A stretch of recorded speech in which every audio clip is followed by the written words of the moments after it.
Okay, well, hello everybody. Thank you for joining us. I'm Sam Westwood, and I'm joined by Nadia Solomon, and we've put together a wonderful event today called The Cost of Correcting Bad Science. The event was created in affiliation with the Right Science Club and Reproducibility, and we're supported by the Crick Institute Networking Fund and the Peter Sowerby Foundation. You can join along with the event just by going on to www.mentor.com and entering this 6-digit PIN number. And this is just to join along with the opening slides. Each speaker will have their separate slides. So let's make a start. So the seed for this event was planted in January 2019, where nearly 30 like-minded individuals won a place on a 6-day retreat at Cumberland Lodge in Windsor. Pictured is the motley crew of individuals that were brought together to learn more about reproducible and transparent research in a series of workshops hosted and organised by the UK Reproducibility Network. Such was the buzz and excitement that surrounded this time that several individuals wanted to recreate an equivalent space in London. So Nadia Solomon and myself, along with Jessie Baldwin, Tabia Schuller and Emma Norris, secured a grant that was part of the Crick Institute Networking Fund, with additional support from the Peter Sowerby Foundation. Among the co-applicants were also Kirsty Whitaker of the Turing Institute and Frank Norman of the Crick Institute and Open Research London. And you can see Jessie here, Emma, myself. Nadia is sort of quite a shy person, was skulking behind there. And we also have Kirsty Whitaker here.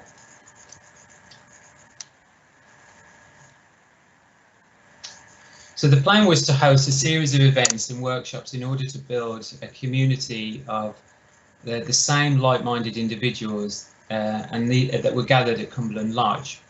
Unfortunately, a global pandemic happened and thwarted our plans for in-person events. So we sought to migrate this content to online for now, with a view of hosting old-fashioned talks and seminars toward the end of the year and early next year. It therefore gives me great pleasure to welcome you all to the first in our series of events, The Cost of Correcting Bad Science. This event is sure to be an exciting one, packed with vibrant and thought-provoking conversation. And to let you know what is in store, I shall pass you on to my co-conspirator and Cumberland Lodger, Nadia Solomon. Thanks, Sam. So what I wanted to do is just set the scene for today's talk, The Cost of Correcting Bad Science. As many of you will be aware, science is the pursuit of knowledge, and we've aimed to use systematic and unbiased methods to build our evidence base and inform our understanding of the natural world and our decision making. And as we learn and our evidence base grows and our methods and technologies improve, we should be able to self-correct. However, the sort of publish or perish culture that prevails has favoured quantity over quality. And we've the full spectrum of bad science now that we can observe, from the sort of inadvertent, widely accepted bad practices through to questionable research practice, and then the most extreme cases, fraud. And it's not clear whose responsibility it is to correct the record, and those who wish to do so can often find themselves hindered by the systems that exist, either from the lack of transparent reporting through to the incentive structures. So due to the COVID-19 pandemic, the spotlight is definitely on. We're now witnessing a greater rush to publish and further compromise on quality. And this failure to follow high standards really wastes professional time and public funds. It slows the course of research and undermines professional and public trust, and at times can really result in harm. So there's undoubtedly a cost to this. So recognising that we have a problem, we, Sam and I, are excited to have brought together today's panellists. They represent the key stakeholders of the research lifecycle. We have funders, institutions, publishers and individual researchers. And together we'll discuss our research culture and the incentive structures, as well as the barriers to correcting bad science and the costs that have been borne by those who have tried to. They'll also present some of the improvements that can be made, as well as instigate a discussion on how we can correct science when it's necessary to do so. I'll hand over to Sam to give you some of the housekeeping now.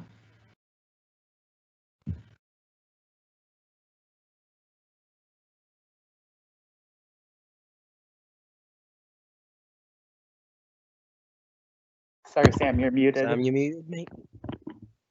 Whoopsie daisy. It wouldn't be a virtual conference without somebody being mute without their knowing. So I'll just repeat myself. Thank you, Nadia. So before I introduce the speakers, I just want to go over a few questions and also housekeeping with you. So if you have just joined us, please do go on to www.menti, that's easy for me to say, .com, and enter in the 6-digit code here. And you can just walk along with the slides that we have for just the introductory speech and the closing speech. And I just want to ask a few questions to you via Menti. So what I want you to do is just let me know where you are in the world. So I'll just open the whoopsie daisy. Open this. So just tell us where you are in the world. So just punch in www.menti.com. Put in this 6-digit code and then just type in where you are in the world, and we just see how far our reach is. Oh gosh, we've got a lot of people coming from all over. So I'll let that run for about a minute.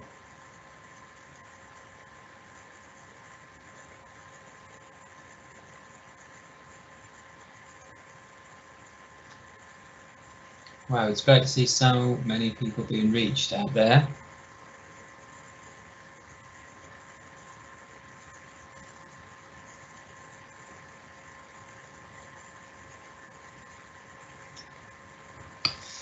Yeah, somebody did this last time where they put Birmingham in the UK, and yes, it's not a country, so to speak, but it is a world in and of itself. So I do appreciate that people are treating it as a separate thing. I can say that because I am from Birmingham. Okay, so I think we can just wrap up. So I can already see there's about 120 people with us. There's also 200 in attendance. If you have just joined us, you can pause or rewind to catch up and get your bearings. Okay, so next question. What is your research discipline? So again, I'll just give a minute to this. So whether you're in psychology, librarian, humanities, just give us, oh, Ireland, that's not a discipline, although it might be.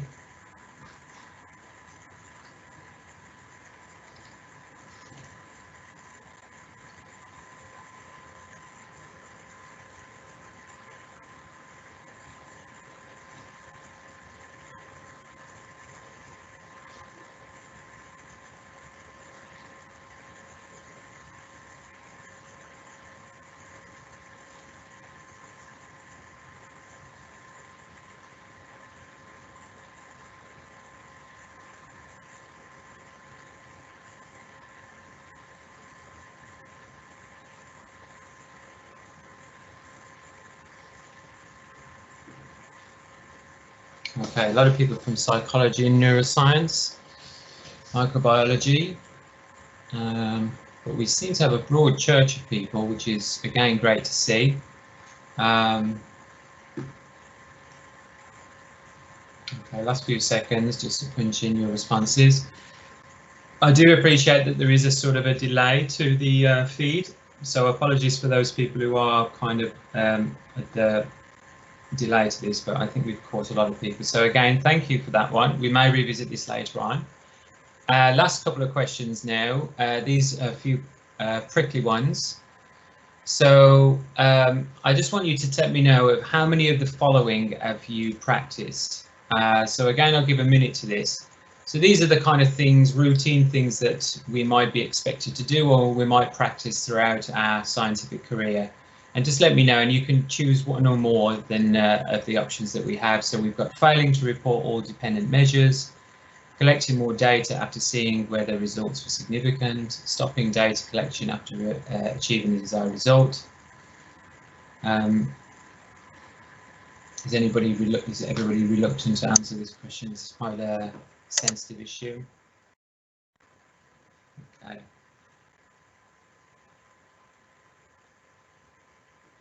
I'll probably give it extra time to this one.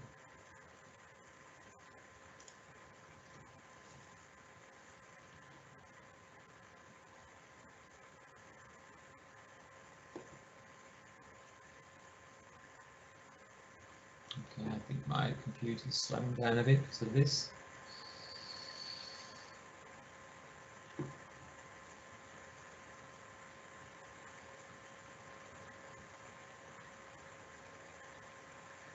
We might have to revisit this.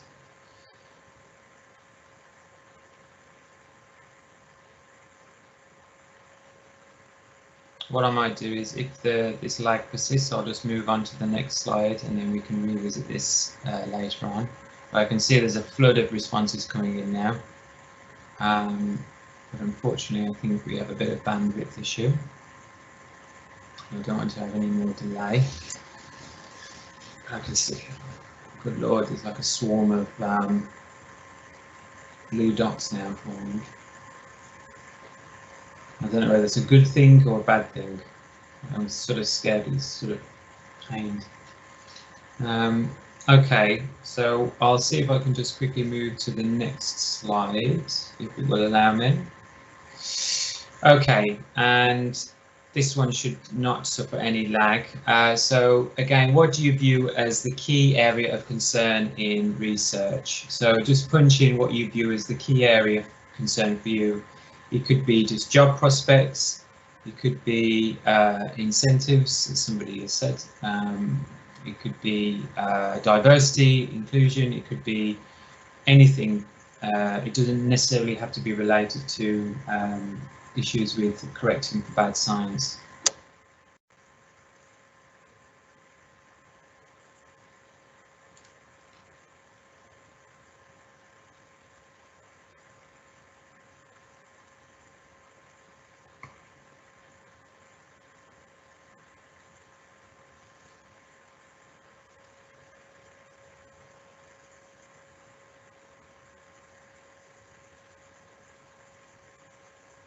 Okay, so we'll just close the poll quite soon. Hopefully I can ask the same poll I did before, so we can get a broad range of responses from that, and so to take a look at the results. Okay, so a few seconds left. Very good. Okay, so let's just move on now and start going over housekeeping. So this is the order of the day. We have inserted a break between Tanita and Stephen, and please use the Q&A message board to post your questions, and if you're on Twitter, use the correct science hashtag as well. We like a lot of activity on social media. Okay, so let's get on to introducing our speakers. So we start our order with Diego Baptista. He's based at Wellcome Trust, and he's involved with all things to do with policy advocacy, diversity and inclusion. He's part of the open research team, and he will talk about all the good work that Wellcome Trust are doing. He will be followed by Patricia Hertwig.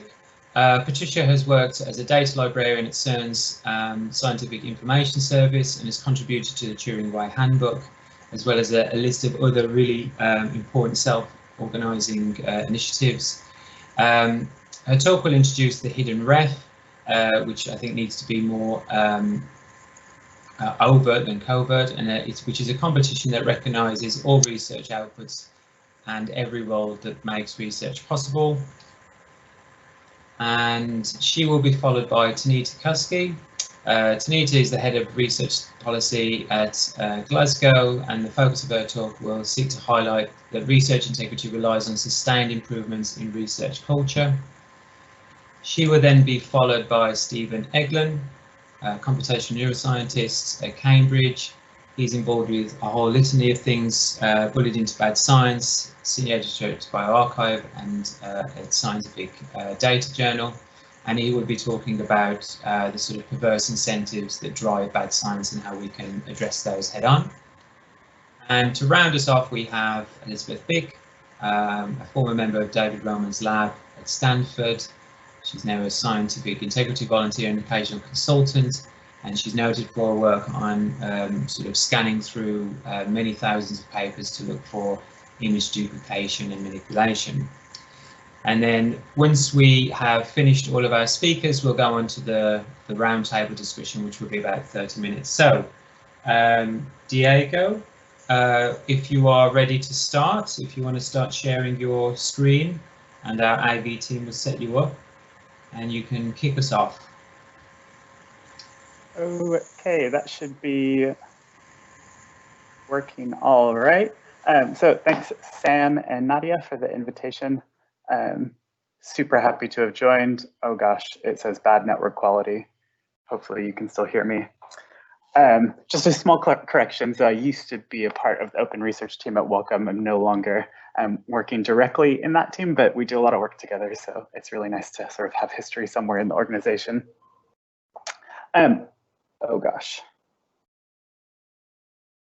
Yeah, so the research culture program at Wellcome, I'll start a bit over.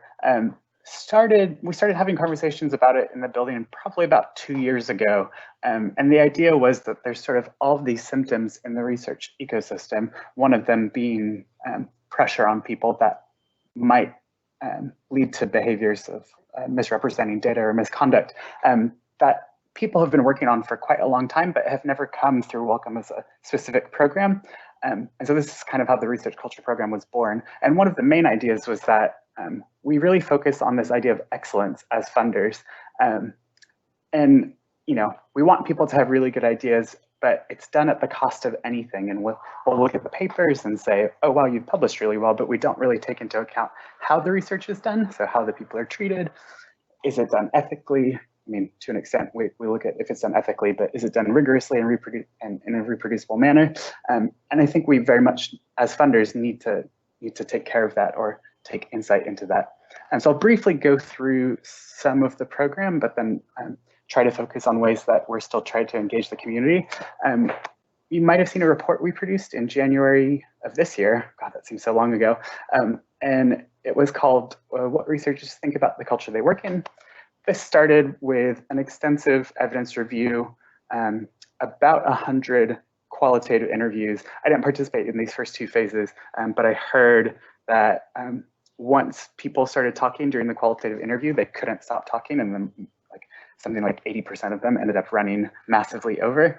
And the big one that you might have seen was a quantitative survey we did where we had over 4,300 people finish a survey and sort of tell us about their experiences of research culture. I'm not going to go into the details of the report. I highly recommend you look at it if you haven't seen it. But there are some nice things that came out. Research cultures aren't all bad. So 84% are proud to work in the research environment, but only 30% feel secure in pursuing this career. There's some other things that came out that might lead to bad science, if you will. So people kept citing that poor research cultures are leading to unhealthy competition, bullying, harassment, and mental health issues. We can all agree that these symptoms might lead to bad science. Additionally, we saw that researchers' views on what effects research culture has on research quality, 25% of them said it has a negative effect on research quality, which is not great, in my opinion. It should be much, much lower than that. And of course, we have to have a quote from Jeremy. It's nice to see that he backs things like this. So he actually thought the results from the report were not great, and that this should be impetus for all of us to change, and that Wellcome is committed to playing its part in this change. We're also conscious that we're only one part of the system, so we're looking to how we can support other parts of the systems to change. But importantly, we're committed to our part. I'll go on now to talk about how we've been engaging with the research community through this. So my colleague Ben Bleasdale, who many of you have probably interacted with, has done all of this work, and it's absolutely wonderful. He wanted to throw what he called town halls, so where Wellcome goes out with an external facilitator to consult with, I think in each event it was about 60 to 100 participants, and sort of dig deeper into the results from our report, but importantly talk about what changes need to happen in those particular environments to move forward or fix some of the issues that we're seeing. Unfortunately, we only got through half of these before COVID-19 hit. And so we're looking forward to continuing the rest of them. Likely, well, the town halls are definitely going to be remote. But I think this is a really good way to get a larger amount of perspectives in any initiatives or solutions you want to bring forward. What we heard so far in about half the town halls was lots of stuff, but coherently people were talking about how teamwork can be poorly recognized by the assessment system. There's low visibility of early career researchers and professional service staff, so like technicians. There needs to be genuine trust between funders and institutions. So, a clear case for this type of forum would be institutions that trust the funder won't just completely cut funding if you report misconduct. And we should have the trust between one another for those interactions to happen. And then massively, we heard that leadership skills are undervalued. But the positive of going and speaking to all these places is that you can hear really good practice between lots of different places. And I think one thing Welcome does really well is people's convening power or our convening power to get people to share this good practice. We'll be publishing a summary of these key themes in the future. Another way that we've been engaging that we just created a virtual kit for was this thing called cafe culture. So in the outset, it was a board game that you get sent to you with vouchers for brownies, or actual brownies came with it. And the idea is you take about 45 minutes or an hour with peer groups to talk about the results from the report, but importantly, talk about how you can seek practical solutions in your environment. We just released the kit online, and I've heard it's been working well. I tested it out once, and I thought it worked quite well for the situation that we're in. And then importantly, the outputs of this are all going to an ideas forum that we created for the program. So I really like this. It takes the outputs from cafe culture, so people's voices are feeding directly into the program. You can comment on the existing ideas, you can vote to show support for the other ones, and it's one, really happy to see that people are sort of thinking on the same page as us at Welcome, who, we're not working in research environments on the ground, so we can't really develop solutions ourselves, and two, that people agree with one another on particular issues. Other way we're engaging with the research community is providing a platform. So I think this is going to be an ongoing series of website profiles for a while for people that are advocating for good research cultures and sharing good practice with one another. One of the ideas behind this was that if there's visibility for people that are living really good research cultures in their own environments, then others can sort of inspire to do the same. Importantly, what are we aiming for? So this represents a word cloud from the quantitative survey. People were asked to fill in 3 words with how they felt about their own research culture, and then whether or not they viewed that word as positive or negative. So I'm not going to show you the negative ones because I'm an overly optimistic human being. But if we look at some of the positive words that people think a good research culture embodies, it's things like supportive, creative, secure, inclusive. None of these ideas are novel, I don't think.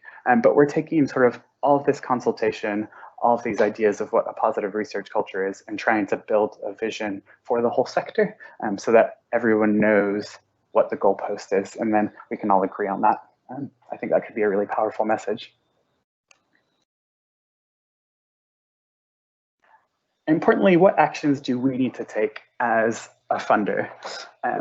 So as I said, we're still building the program, and I think it's important that we finish and undergo quite a lot of consultation before funders do things. We don't want to create perverse incentives, certainly, but we come at an interesting time for Welcome where we're redoing our strategy as an organization. So this started as a science review that was led by Jim Smith, and his goal was to review the way we support science as an organization, and then it spurred into an entire organization-wide strategy. So not only how we support science, but how we support other parts of the portfolio, and to the point of how we even operate as an organization.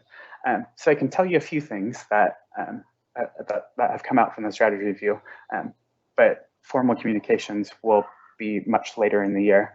So it'll include a strong foundation of discovery research, which I think everyone is really happy about, and is probably where we have the greatest leverage with our culture program. And then it has a heightened focus on tackling a small number of urgent health challenges. And these will broadly cover mental health, infectious disease, and climate change.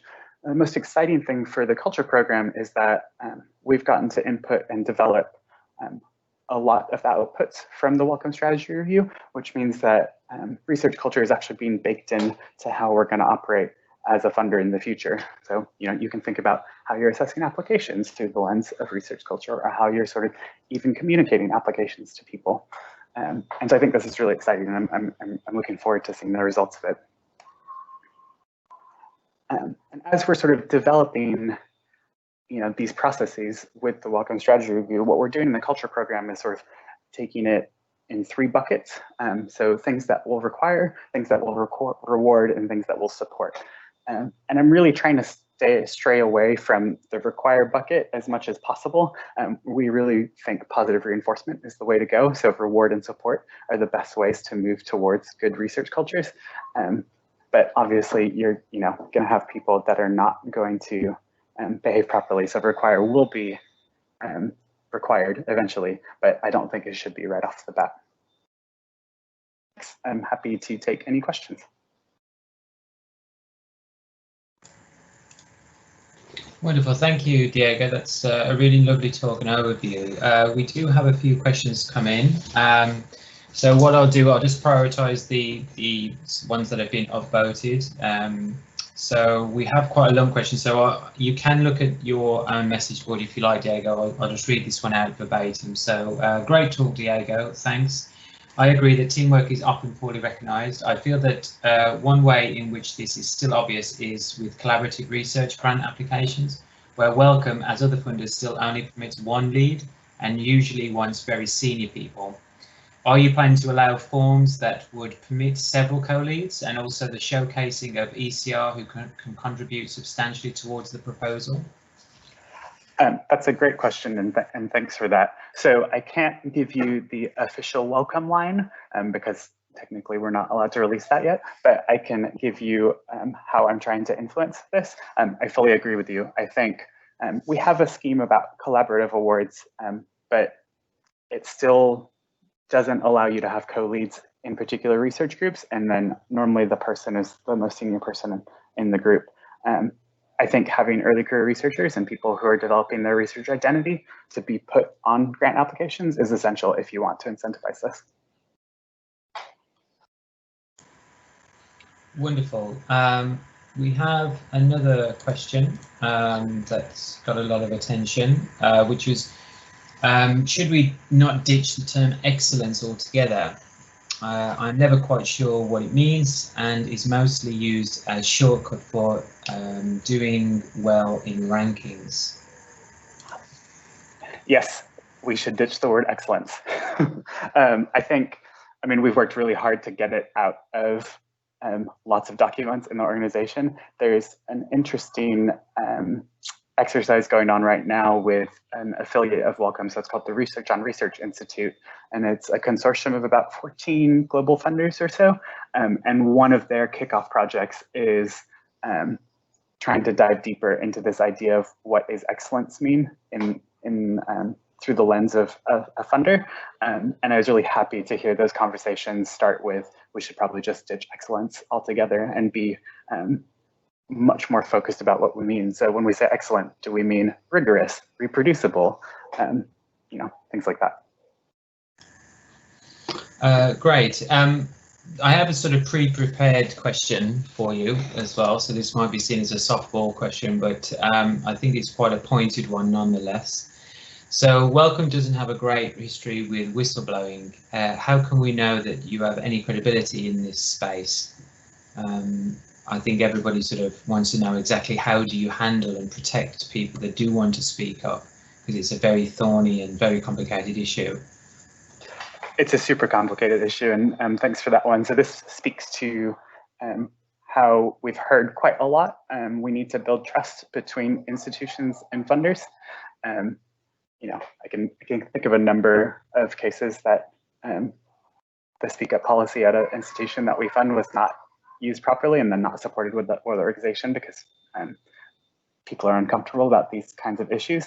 I think we have to be a lot more active in our goals and our ideals and what we expect, but also with those expectations should come support. Absolutely. I mean, the sort of hard line is that you just remove the funding and like you sort of visit on people, exemplary punishment. I mean, there's sort of obvious problems to that, but what do you think? Well, I think there's things that came out of the report that are non-negotiable, right? So, bullying and harassment, non-negotiable. If you're a repeat offender for these types of things, you should not have your funding. But then you run into these, interesting power dynamics where people don't want to speak up about their environment because they're worried it's going to hurt their career. So how do you truly create these safe spaces where people feel like they can? And then I think importantly, you need to, I wouldn't say necessarily define it because you don't want to define people's experiences, but come up with processes that an independent party might review that are able to assess the situation appropriately. Right, so we have a few minutes left. So there's a couple of questions coming in. So the first one is, will Wellcome be acknowledging the work of community and network coordinators as culture creators and change drivers as part of this new strategy to focus on culture? I would love that. I think one of the things that's coming really strongly out of our work in the culture program at Wellcome is, I mentioned before, the convening power for how we can bring different communities and networks together. And I can't see a way going forward without acknowledging the work that's already done and tapping into it and supporting it. Great, that's great to hear. And then we have one from Marion who says, bullying and harassment is rarely reported properly. How will Wellcome ensure there is not a bullying and harassment? As you said, it would not be tolerated. So I guess this picks up on whistleblowers, but it's sort of a pernicious and sometimes covert thing with bullying or harassment. It's not so obvious. It can just be low-level stuff to, being a demanding supervisor, and given that it's sort of generally standard, what ways are Wellcome sort of safeguarding people from bullying and harassment in whatever form it might take?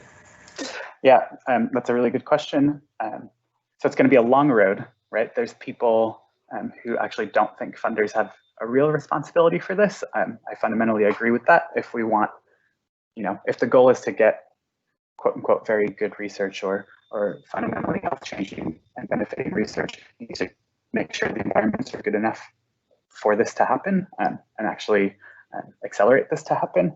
I think my personal take is we need to come up with proper guidelines and support for those guidelines and support mechanisms for people. This could be things like, active bystander training or guardian network type things of support in institutions. But fundamentally, I think we need to change how we reward particular people that are running groups to dissuade people that run groups in a poor way from actually running them or getting our money. Wonderful. So we're just the last few minutes now. So I believe Patricia is waiting in the wings. I'll just ask one last question. What are the practical things that you think research groups should be doing to support good science? Oh, I think I'm unmuted now. Yeah, there's a whole list of things. So I'm not sure if anyone has seen recently the eLife ambassadors put together a sort of guidebook for a code of conduct for creating an inclusive environment. I think that is probably the one thing that research groups can do that's a tangible action in the current state is actually have a code of conduct for how you work. This makes conversations about workload or work ethic or your expectations for data wrangling and sharing upfront, and then that way, when things get uncomfortable, maybe the conversation's a little bit easier to happen. But there is that upfront cost of saying, we need to create this document or this way of working together in a formal way. Wonderful, great. So we have a flood of questions coming in, so these will all be saved up and we will relay them back to Diego later on in the sort of Q&A with everybody at the roundtable, so stay tuned for that. Now we just have to make time for Patricia, who is patiently waiting. So Patricia will be talking about the hidden ref. Patricia, the floor is yours. Thank you, Sam, and thank you so much for having me at this event. Before I talk about the hidden ref, because we have such an international audience, I guess I should probably explain what ref is before I introduce the hidden ref. So ref, the Research Excellence Framework, and there we have the beautiful word excellence again that we can debate about, is basically a quality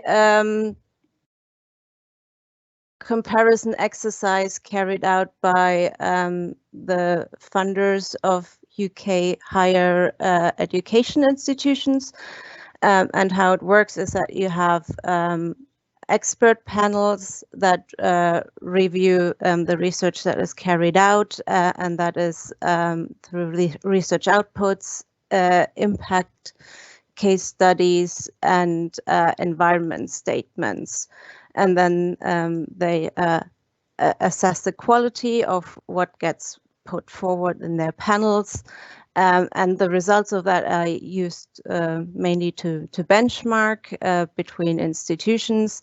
But because it's the funding bodies, they also influence heavily how much money an institution will get for the period coming forward, which is why it's very competitive, and there's a lot of resources in institutions used on getting as good a result in that exercise as possible.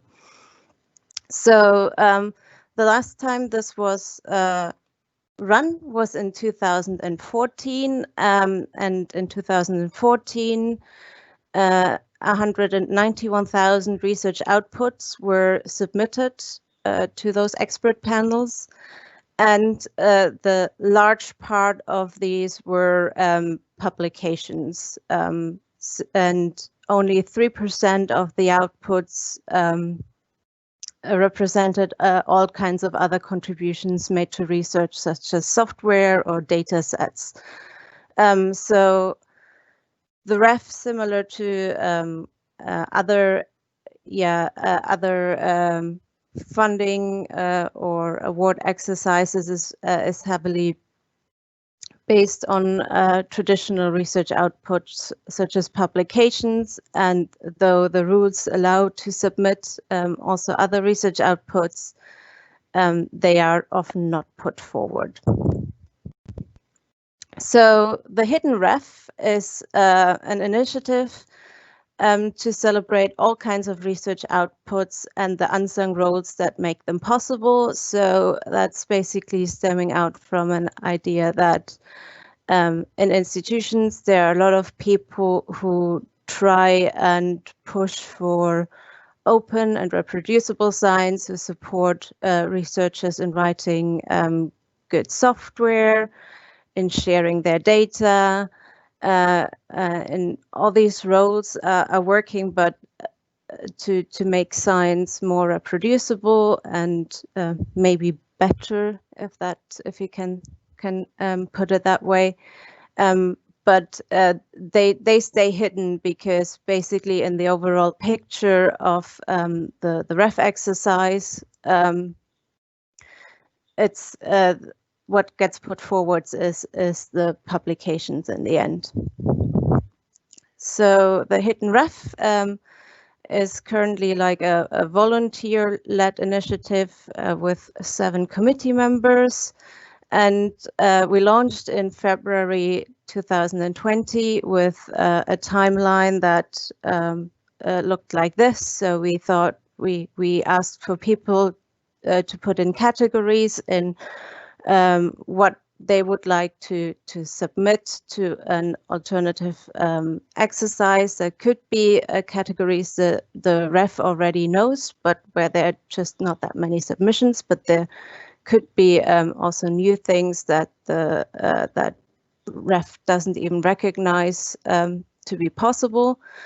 And our plan was to announce at the end of June which categories we would open submissions for, then start the submissions in July, do our and those in September, do the review and announce winners in November. November would have been the deadline where the submissions for Ref 2021 would need to be in. But like everyone else with COVID-19, and we all moved to home offices, and this being a volunteer-led effort, it kind of dropped to the bottom of our priorities list. Plus, Ref announced that they wouldn't stick to their original deadline. So it's been a bit quiet over the last month, but we all got reasonably used to our new schedules with home office. Ref announced that they are now going to have their submissions in March 2021. And that means the hidden Ref is back as well with a new deadline, with a new timeline and more activity over the coming month. So we now keep the suggestions for new categories open until the end of September. Submissions will open in October and stay open until the end of February. And then in April 2021, we will announce our winners. And if we can meet again by then, that might even come with a physical celebration of prizes for those winners. So since our launch, we've gathered a few supporters, people that and institutions that really like the idea. Some of them are the people we worked for, like the DCC in my case, or the Software Sustainability Institute, that kind of give us a little bit of our working time to work and promote the hidden Ref. But there are also a few big publishers that came on board, and things like Research Libraries UK, and that's really nice to raise the profile of the idea and the work that goes in this. So at the moment we have 21, if I counted correctly, suggested categories that we can pick from. They reach from software and data sets, so the ones that actually are also good to go into Ref, to actual people categories like professional services or research citizenships or technicians, and that really shows that there is a need to recognize those hidden roles that usually don't have any opportunities to get an award, or that don't get much recognition, but that are really key for researchers to carry out their research, and without who those most of the big research projects wouldn't happen. So this is where we are at the moment. We still would love for people to get involved, especially with us kicking off with a bit more force now going forward. So what you can do is raise awareness, for example, by tweeting about this event and tagging the hidden Ref and spreading the word, and to let us know who else we could be in touch with and where else we could promote the initiative. Suggest sponsors and supporters, or if you are in an institution that could be a good supporter, please do get in touch. We like the list of people we have, but there can always be more. And obviously, the suggestion of additional categories is still open. So if there's anything that you have in mind that isn't on our list yet, please put that in. You can also put in suggestions to change categories that currently exist if you feel they could be improved. And then obviously, once the submission starts, submit your own outputs, or ask if your research supports stuff, maybe raise awareness with your researchers so they could submit you, for example. And the way this will work is similar to the REF exercise, that we'll put together panels for the various categories to look at the submissions and pick a winner. We have no idea how many submissions we will get, so we don't know how much effort that will be. But if you're interested in some of the categories on this list, and you would love to see what gets submitted there, you can volunteer for a panel. And also all that information is on our webpage as well. And you can always be in touch on Twitter. And I think I'm already a little bit over time, so it's left to say thank you. And I look forward to the questions that come in. And you can always be in touch with me afterwards if you want to.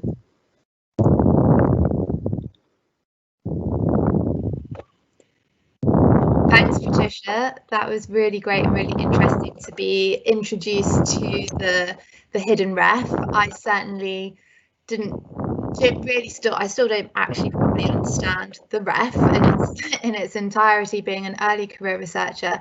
But starting to learn more and more about the culture that exists, I'm certainly interested in the hidden ref and the way in which we can perhaps better recognise people's contributions to research. The hidden ref is obviously counter to the UK's Research Excellence Framework, and therefore is quite UK centric. But we do have quite an international audience today. How would you advise advocating or establishing a similar initiative? And are there other countries that do things slightly differently that we can look to for inspiration?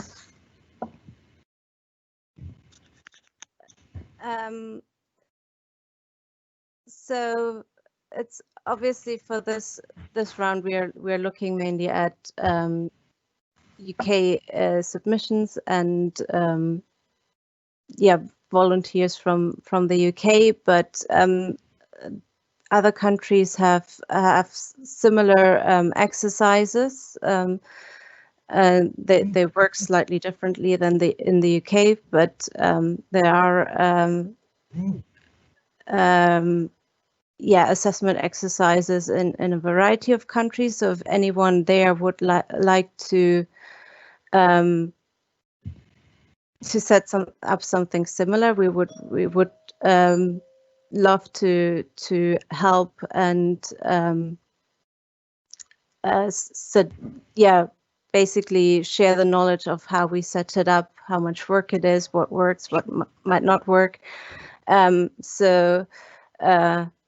of the committee members have already done that for other initiatives, and we certainly would be happy to do that again for the hidden ref, if there's an interest. And even if you don't have an research assessment exercise at the moment in your country, something like the hidden ref could be interesting to just in general raise awareness and for less traditional research outputs. You might need to think of a catchy name then, because ref doesn't necessarily mean anything to anyone outside the UK, but that still we'd be happy to see that picked up outside. That's really good, thank you. I'm sure there are people listening that would be interested in taking you up on that offer. So we do have some more questions. One from Stephen Eglin is, how can the non-hidden ref encourage more non-traditional outputs, i.e. not papers or publications, in the 2021 round? And we know that many preprints are submittable, but won't many institutions play it conservative and still want the glossy 4-star papers? The short answer is probably yes. I mean, one of the reasons why we started the hidden ref is because on paper, a lot of this could go into the non-hidden ref, and also a lot of talks following the last ref round. Research England, who back then highlighted that they are happy to receive data sets and software and all these other outputs as panel submissions. I think the problem is exactly as you state that in a lot of institutions, the people that make the selection of what they as an institution submit to REF, they are, they stick to what they know, and what they know that worked last time were the publications. So I guess REF could be, they've already introduced an open access policy, and that pushed in some bits. But like preprints, for example, that was like a long discussion if they were like the right kind of open access, so to say, to be submitted. So I guess a bit of a clearer policy there, maybe also encourage that, like, things like the publications that are submitted have to at least, the underlying data openly available, unless there are good reasons to restrict that, which a lot of funders do. So checking on that aspect would already, I think, push those outputs quite a bit. But yeah, I don't really know how we change research culture in institutions completely to I think that might get covered a little bit more with talk, but just a couple more for you before we wrap up. So what has the response been from universities so far? How receptive have they been to this idea of a hidden ref? Well, there's the question is like who's the university or the institution. I mean, I think a lot of people that we've talked to so far like the idea, and that's because also down to, I don't think I've met a single researcher that actually likes the normal ref exercise. So people are interested in this alternative thing. And obviously the supporters we have are also the institutions and organizations that you see pushing for a change in culture and towards more open science more generally. I'm not entirely sure what would happen if we take this in front of the people that submit REF in our institutions, but that would be an interesting exercise and maybe something for us to try in the next few months. We're right behind you. So thank you, Patricia. There are actually a whole host of other questions coming in, but I'm sure we'll be able to address some of those in the discussion later. I'm conscious of time, and I think Tanita's waiting in the wings to give us perhaps a more institutional research culture perspective. So I will hand over to you now. Thank you very much, Nadia. Thank you very much, Sam, for the invitation. Hopefully you can see my slides now. So I'm Tanita, I'm the Head of Research Policy. Is that working okay? Just checking. Yeah. Fantastic. Just need full screen, yeah. Yeah, fine. So I'm Tanita, I'm the Head of Research Policy at the University of Glasgow, where I'm also the institutional co-lead for culture alongside Miles Padgett, who's a physicist in our institution, and also the previous Pro-Vice Chancellor for Research. And I work with many other, it's part of a big team, of which Elizabeth Adams in our research office is a key part. So I come at this topic from an institutional perspective and actually from an institution-wide perspective. And I'm interested in the sorts of interventions by which we can make change and also how we can make those changes stick. So of all the things that we can do, which ones are going to give us the most rewards, and how likely are these to be self-sustaining. So when creating incentives to do things differently, do we operate at the level of the institution or at the level of the individual? Do we work from an institutional framework, or do we work more with individual disciplines and the variation between them?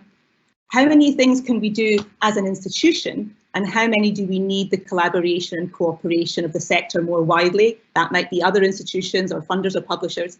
And to what extent do we try and intervene directly in what we want to do? And to what extent do we try to create the environment that makes those desired behaviours more likely?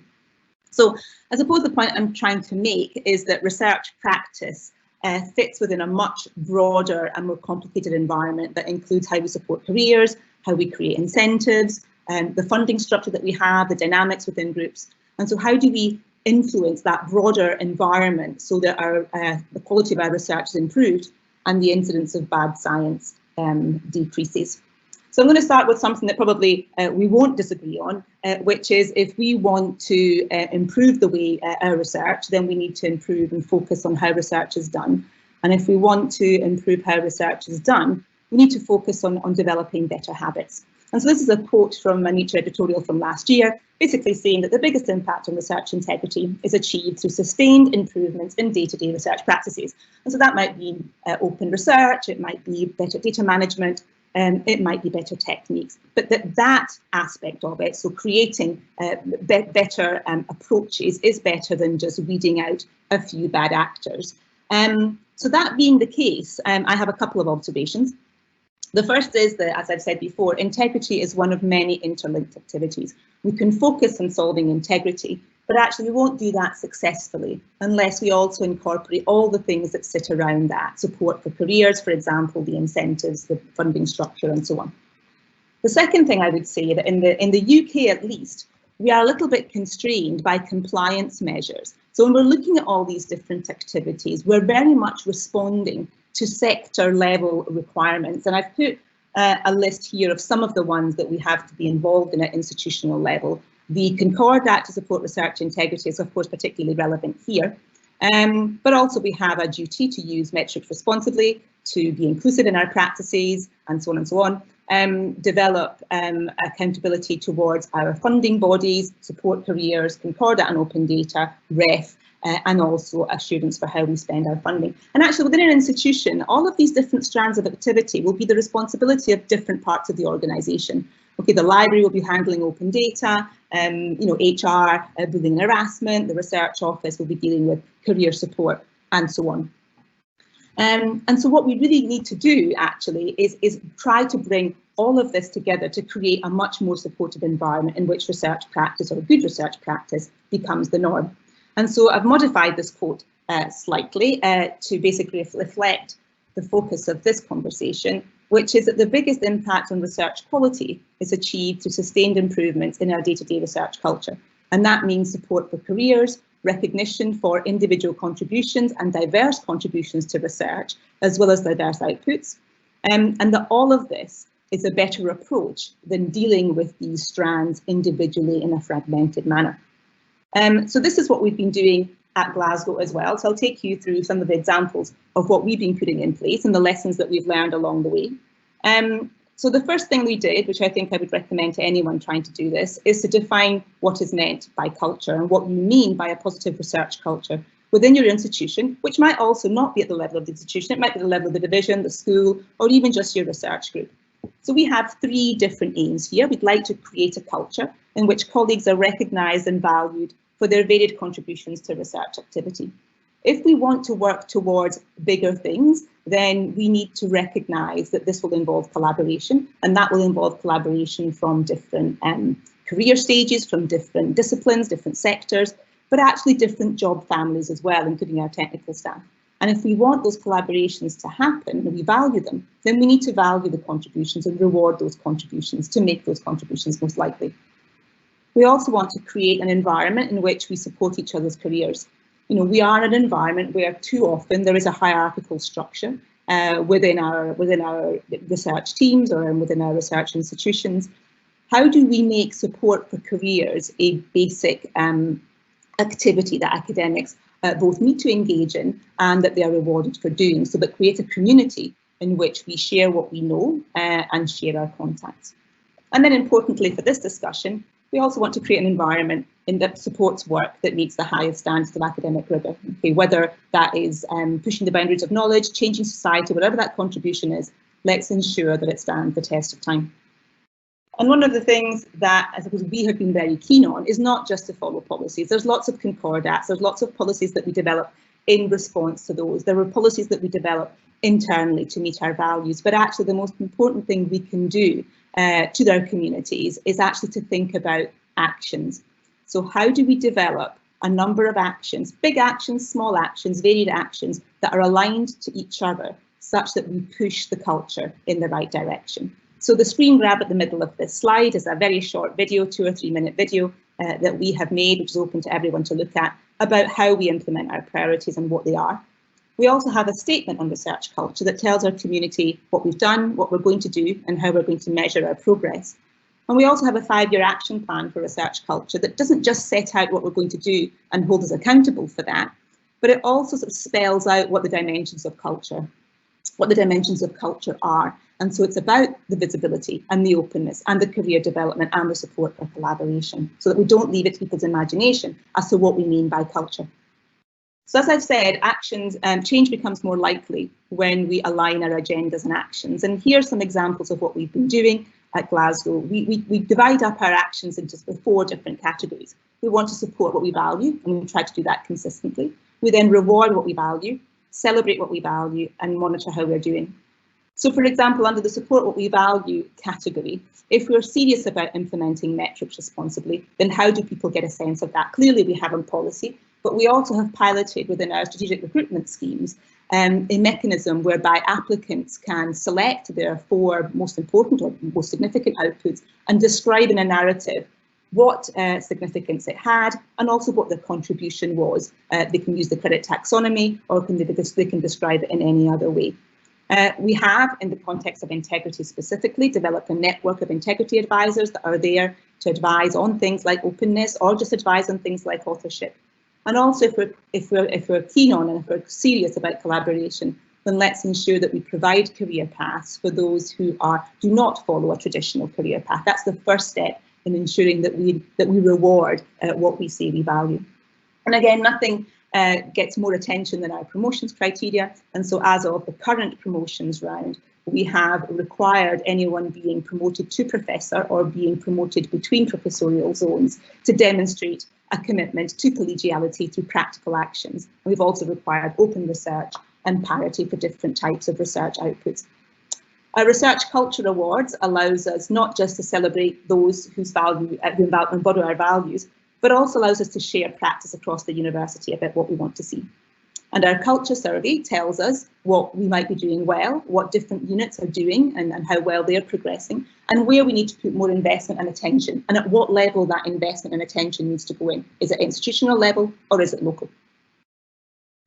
But I think the worst thing we can do is come up with lots and lots of different actions. The most important thing, I think, is to have them converge on what are the most important and most powerful leverage points within, in our case, the research culture. And that belongs to research quality. What do we mean by quality? And then how do we use that knowledge and that understanding and embed that in support for careers? So our principles of culture change are hopefully clear from what I've said. So we have an ethos at the University of Glasgow that the university succeeds where the individuals succeed. So there's no misalignment between what people want for themselves and what the university wants for itself. We develop actions that are aligned to each other, and we have an institutional framework and work closely with the discipline so that they can choose what things fit in with their own disciplinary requirements. And we work closely with the sector as well as much as possible, because there's only so many things that we can do on our own. So what things do we need to work together on? Well, we need to decide and agree on how we want to evaluate research quality. If we want quality over quantity, what do we mean? I can do it for myself, I can do it for Glasgow, but I don't want our staff from Glasgow paying a career tax when they move anywhere else. If we value collaboration and openness, how do we do that so that the careers that we develop here and the track records that we develop here are also the same ones that will be recognised in other settings, for example, on grant panels? As I've said before, my feeling is that, in universities, we do research, we do teaching, and the third output of what we do is our people. So how do we ensure that we support those who support the careers of others and make that the central pillar of university activity? We can also be very efficient about what we do. We can develop policies, all of which look the same. How about we coordinate a bit better, have similar policies, and focus our attention on how we implement and how we share our knowledge about how we implement and what works. And then one of the most important ones of all, we only do so much within institutions to address the hyper-competitive and very steep career pyramid that our researchers have. And how do we work with the sector to try and make that better? So I've got the E word on this slide, but I hope you know what I mean, which is that when we talk about research culture, we're not talking about a separate strand of activity from everything else that we do. Research culture is actually what allows more of us to excel, rather than a separate strand of activity that needs to be dealt with by different people. It's the same people, the same structures that reward careers and evaluate quality are those that need to be thinking about culture. Thank you.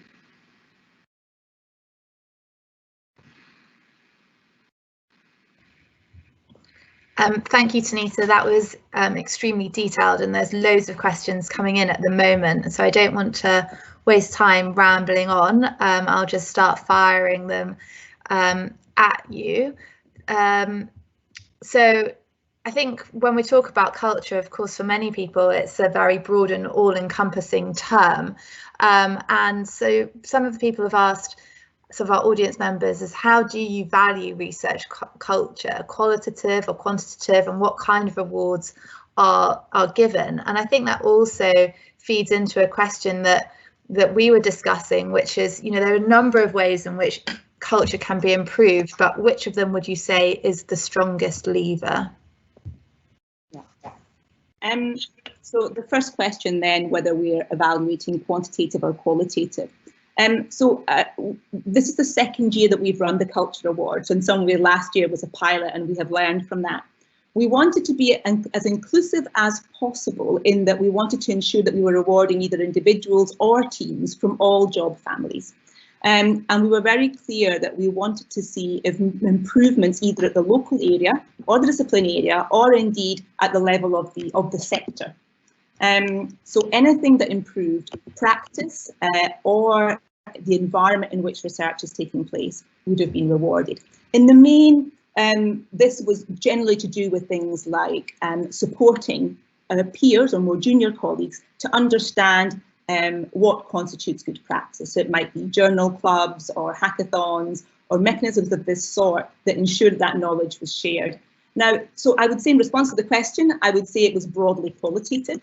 And we allowed people to bring testimonials, but we wanted to ensure that there was some robustness behind it, so that it wasn't people doing it in the course of their normal job, as in it was more and going over and above the responsibilities that they had to contribute to the community. The second question was around the strongest lever. So the strongest lever for culture, I think, is what I've said there, which is support for careers.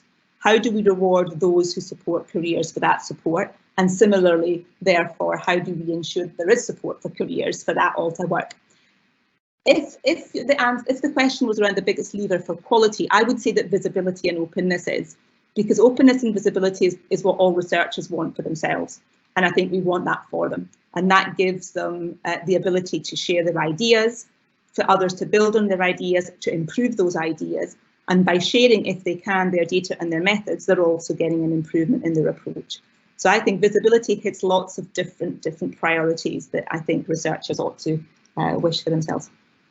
Thank you. I think slightly related to that is from Nathan. He says he really enjoyed the talk. Has a question. A lot of the burden for changing scientific practice tends to fall on early career researchers, yet structurally they have the least incentives to pursue and advocate open science approaches. How can universities specifically help support ECRs doing advocating open research? Yeah. So there's lots. I mean, in some ways, get involved, and I think places like Glasgow have, I think, quite a visible research culture and have visible people who you can speak to. So just to give an example, 2 of the awards that were given last time round in our Research Culture Award went to early career researchers. I guess we liaise with them on a very sort of regular basis, and some of them run the journal clubs and the promotion sort of locally. What we also have is an integrity advisor and champion network. They're very welcome to get involved in that as well. In fact, something that we've learned from establishing these groups is that sometimes it's not the senior positions that actually are the best, make the best advisors and the best champions. Perhaps they're not there, perhaps they're not seen as being accessible. And so those are roles that they can fulfill as well. Yeah, I've got one last question because I think it's slightly related, and I'm sorry for those that we haven't yet been able to answer. And I assume this person is an early career researcher, because they say my institution research leaders have warned me off working on research culture events and discussions with key teams across the organisation. They say they want to coordinate it, but they do nothing. Any advice?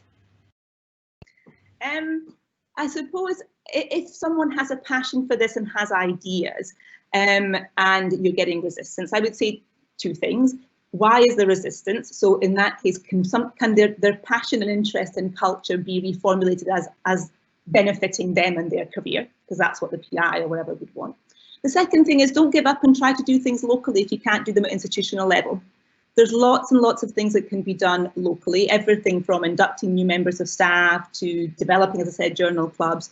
They're actually, and things will then, I suppose, develop from there. I think we try and do things at scale, but actually, certainly our experience is you start small, people get involved with what you're doing because they see an interest in it, and then things will develop from there.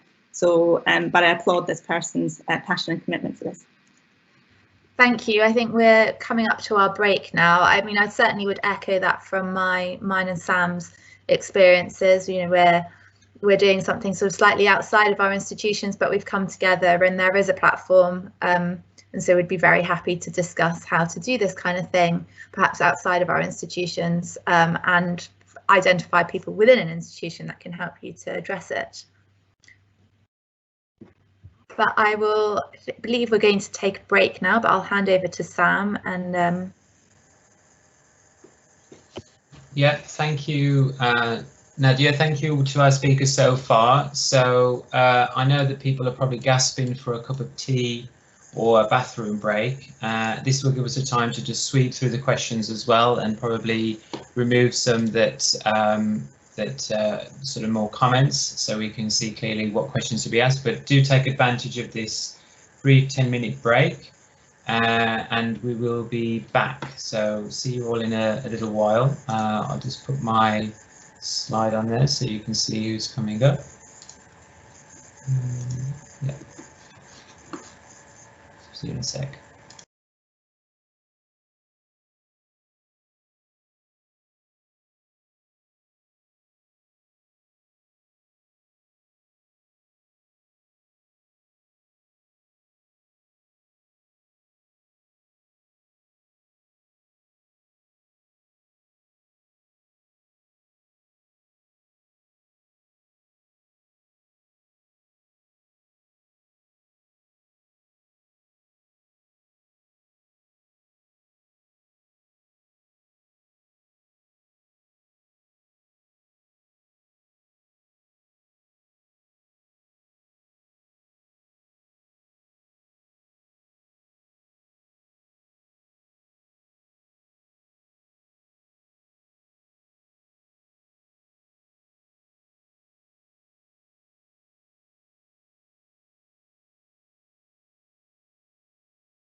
Okay, so let's pick up where we left off then, shall we? So Stephen, as you just get your slides ready, I'll just quickly remind people who you are and what to expect. So Stephen is a bit of an all-rounder really, and it's not the case he's a jack of all trades and master of none. He's very skilled in a lot of really important areas. He was a previous speaker for the Riots Club as well, and he's going to talk to us about the publish or perish culture and the sort of bad signs that it drives, and how as a researcher you can address that head on with a lot of different cool and neat practices. So Stephen, I'll hand the floor over to you.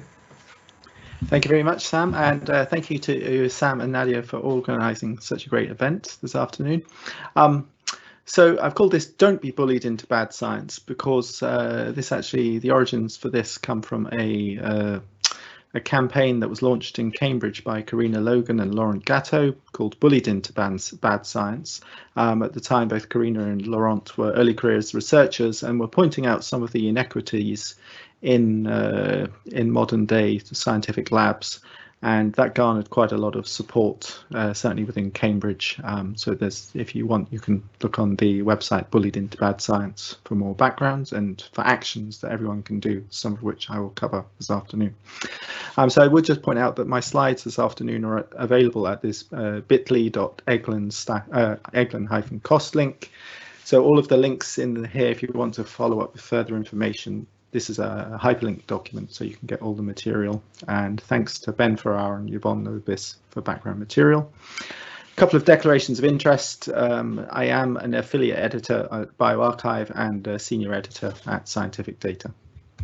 So what does it mean to be bullied into bad science? It can mean many things for many people. I've just put 4 of many reasons here. I think most importantly, I think science is a competitive arena. It would be great if we could fund everybody forever and employ everybody forever, but there simply isn't enough money to go around, and so competition is used as one mechanism by which the rich get richer, unfortunately. This leads to many problems, including long work hours cultures in labs where people feel they have to burn themselves into the ground early in their careers to try and get a more stable position.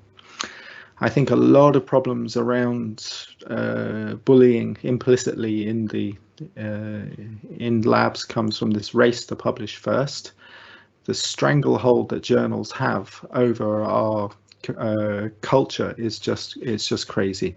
The difference between getting a Nature paper and something 2 or 3 tiers down has an enormous difference on people's careers, and that shouldn't be the case, I'm afraid. I think this leads to problems such as that scientists, I think a lot of people quite naturally would love to be able to share all their resources so that they can work with other labs. But giving away your resources often means giving away your competitive edge in the current system. And so people are not incentivized to share their resources. And finally, I think all of these pressures mean that the scientific career and family life that people, certainly in early career researchers, will feel this quite heavily, are often in competition. Time spent in the lab is time spent away from your family, and this is, I think, quite an unhealthy thing. So I'd just like to point out 2 of many of the problems in particular, and we can certainly talk at length about other problems. The first one, I think, is going back to the journals. We are evaluated on where we publish, not what we publish, right? So when it comes to recognition of our work, once it gets outside of your immediate peer of experts, people look to the name of the journal title or the curious journal impact factor to work out how good your research is, right? So I'm a mathematician, so here's the gratuitous impact factor equation. So it's simply your impact factor is the number of citations in the last 2 years in the journal divided by the number of publications. Right, and how could this possibly go wrong? Well, if you want a big impact factor, you want the number at the top to be as big as possible and the number at the bottom to be as low as possible. And strangely, journals can set the number PY. They can decide which classes of article will appear to try and lower the count for the value P. There's a strong pressure, for example, in China to pressure in journals with impact factors over some threshold. and this impacts on your salary boosts that you may get. So it's no wonder that people feel a huge drive and pressure to play this game. See Ian Edison Thumbs 2019 for lots of other ways to inflate and manipulate impact factors. Second problem I wanted to highlight is the famous reproducibility crisis. Okay, so playing devil's advocate for a second, you might say, what's the crisis? Science is getting better, right? This figure 3 I've taken from Fanelli 2012, so it's a few years ago now. They did a study across approximately 4,600 papers, and we're looking for the prevalence of positive results. And you can see in the graphs, we've got along the x-axis time, and on the y-axis the percentage of positive results reported. And no matter what your discipline, physical sciences, biological sciences, or the social sciences, you can see the prevalence of positive results going up and up over time. So on the surface, that may mean we're getting better at doing science. But what we know is that actually people are being biased, increasingly biased towards showing only the results that they think are important, and the null results are getting hidden. So what can we do about this? What are their solutions? Well, I think it is a difficult area, but I do think there are things that we can be doing today as individuals to try and push this on, and we can talk maybe later about institutional effects as well, maybe in the panel section. So what can you as a researcher do? I think the first thing you can try and do is to forget about the journal title and its impact factor and just share with your colleagues interesting research that you find, right? So social media is great for this. I now rely increasingly on a group of colleagues just who publish interesting papers that they find. I don't scan particular journals anymore. I just try and wait to see which ones are interesting. And when it comes to evaluating research, this is a tough call, right? I mean, we're asked, particularly at sort of more senior levels, all the time to evaluate research, even if it's outside of our domain of expertise. And it's incredibly difficult. So, there is a big temptation to rely on, proxies for evaluation, such as impact factor. But I'd just like to go back to a little trick, a little hack that Sidney Brenner noted way back in 1995. And, it's not that difficult, right? We should remind ourselves that what matters absolutely is the scientific content of a paper, and that nothing will substitute for either knowing it or reading it. There is no easy way to evaluate research. Metrics I'm incredibly skeptical of. As soon as we think we've got rid of one metric and we come up with something that seems a little bit more, responsible, or call it whatever you like, people will soon game it, right? Scientists are really good at gaming the system and trying to work out what to do. So we can look at reprints, preprints, registered reports. And I think it's really, I'm really encouraged to see this growing network of open science and reproducibility crowds coming up around, particularly in the UK, of which the group at KCL, I think, are doing a really great job. So preprints, if you're not already as a researcher using preprints, I'd really recommend it. Here are 9 reasons that PLOS, if you click on the PLOS link, you'll get the full article that show the advantages of preprints.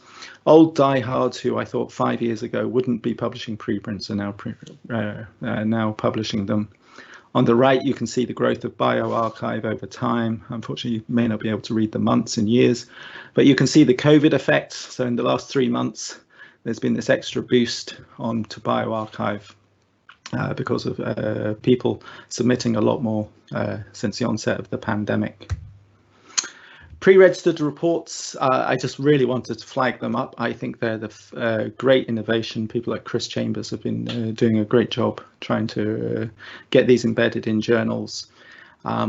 If you don't know what they are, I recommend you go and look at, for example, the Centre for Open Science link. It basically just what I learned from Dorothy Bishop about them a few years ago in her experience was that as a reviewer, she gets to critique the experimental methodology before the experiment is done, right? Improving then the science that is done, rather than just simply critiquing it after the science has been done. So I think this turns peer review into a much more productive and informative experience than it currently is. I wanted to close on some open science ideas in the last few seconds, just to say I'm a big advocate, have done for a long time. People worry about all the negative reasons for why they shouldn't share their materials, and I think it's just silly. Just take the plunge and do it. Most models are wrong, but some are useful. So my equivalent is most papers are wrong, but some are useful. So don't worry if you think that revealing your materials will show that somebody will come along and show you that you're wrong, because there are mistakes everywhere. We just need to get over them. I just wanted to take the last maybe 20 seconds to just highlight one of the open science activities we've been doing here in Cambridge. Is this notion called code check. So you're probably all in the UK familiar with the COVID-19 model from Imperial. There was a lot of right-wing scandal about how terrible it was because it wasn't open science and nobody could see what it was doing, and it was all terribly messy. Well, we actually looked over the code, and in Hilda Bastian's words when she saw it, it ain't pretty, but it works. So because it was subsequently made open science, we were able to check that the simulations are reproducible. The results did hold up, and despite the best efforts of the politicians, this model was actually messy, but it did work. And with that, I would like to thank you for listening. Wonderful, Stephen. As ever, a real nice whistle-stop tour around the real important issues from the sort of researcher's perspective. We have a few questions coming in. I think one that people are still voting, but I think one of the questions that is sort of picked up by a lot of people is just that preprints are not peer-reviewed, and I think this issue has been kind of accelerated and put into saliency with the coronavirus pandemic, given that, you know, we've got quite dodgy things come through. But I wonder whether you could just comment on these kind of comments that keep coming through and persist. So, I mean, I can give you a little bit of an insight. What happens at bioRxiv as an editor is that I'm asked to do a pre-screen of an article just to check that it meets the remit. So I check that it's a research paper as opposed to a review paper, or it looks, you know, it's to try and weed out people's sort of you know, summer theses reports or whatever that have just been put up on there. So it is trying to catch articles. But beyond that, you're right, it is not peer reviewed. But so what, right? So there is a problem that someone could just say, oh, you know, I found this on the internet, therefore it's true, right? Just because it's wrapped up as a preprint, right?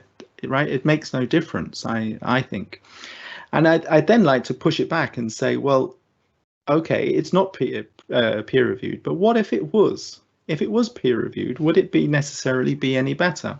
We can all look at peer reviewed papers that have fallen short in some way, and maybe we'll hear in the next talk some specifics about what peer review doesn't catch. Right?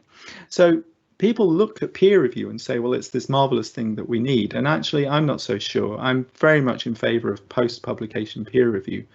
And peer review of preprints does happen. You can go on to, you can go on to Twitter and you can see people discussing preprints.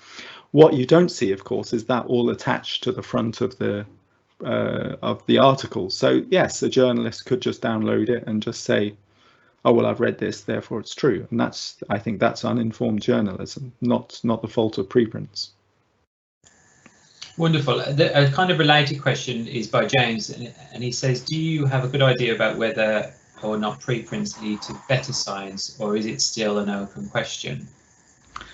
I think it's still an open question. I think preprints have a lot of, I mean, if I can go back, I think my screen is still live.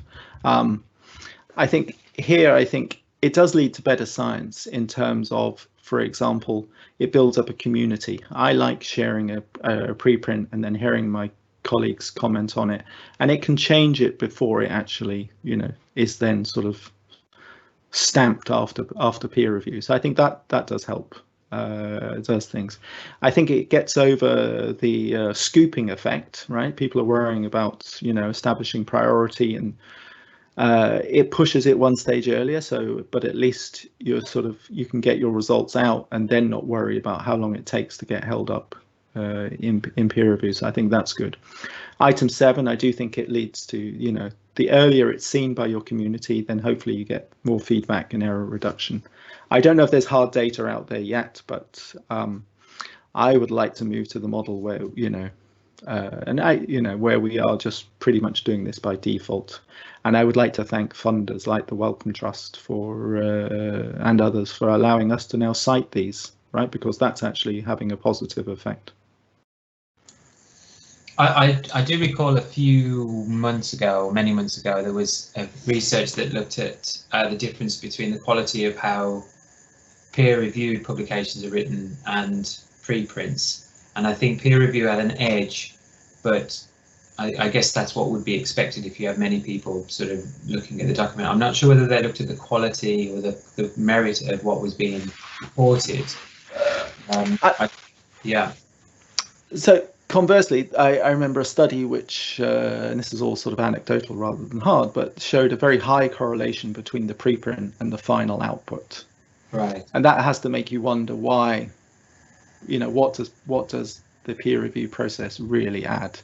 I think we attach too much value to peer review. 2 random people or 3 random people in the world just giving it the approval, and for example, that getting into a top tier journal being such a game changer, to me is just a broken system. Yeah, and finally, just in the last few minutes before we bring on Elizabeth, there's one which is universities hold the IP or intellectual property of all the research we do. How can, as a researcher, make something open access if I don't own the IP? Oh, so that is a thorny issue. But I'm in a very privileged position because at Cambridge, actually, that's not the case. All academics hold their own IP rather than the university. But I appreciate that's a minority of universities that do that. I would actually then push it back and say to your institution, hang on, go read the details of what I submitted in the PI submitted in the grant, and the funders' expectations now are that these materials should be open access as thing, and you write a big data management plan. So these 2 things are in conflict, right? And so in my view, the funders pay for the research, and if you say you're going to make your materials available, or that the funders require it available for the next 10 years, that overrides any wish of the institution to claim IP. The problem with IP, as I understand it, is that as soon as you have a difficult discussion, the answer is go consult a lawyer. Okay, I think that's fair enough. We do have a few minutes left on the clock, so what I will just quickly check if there's any more questions that have been asked.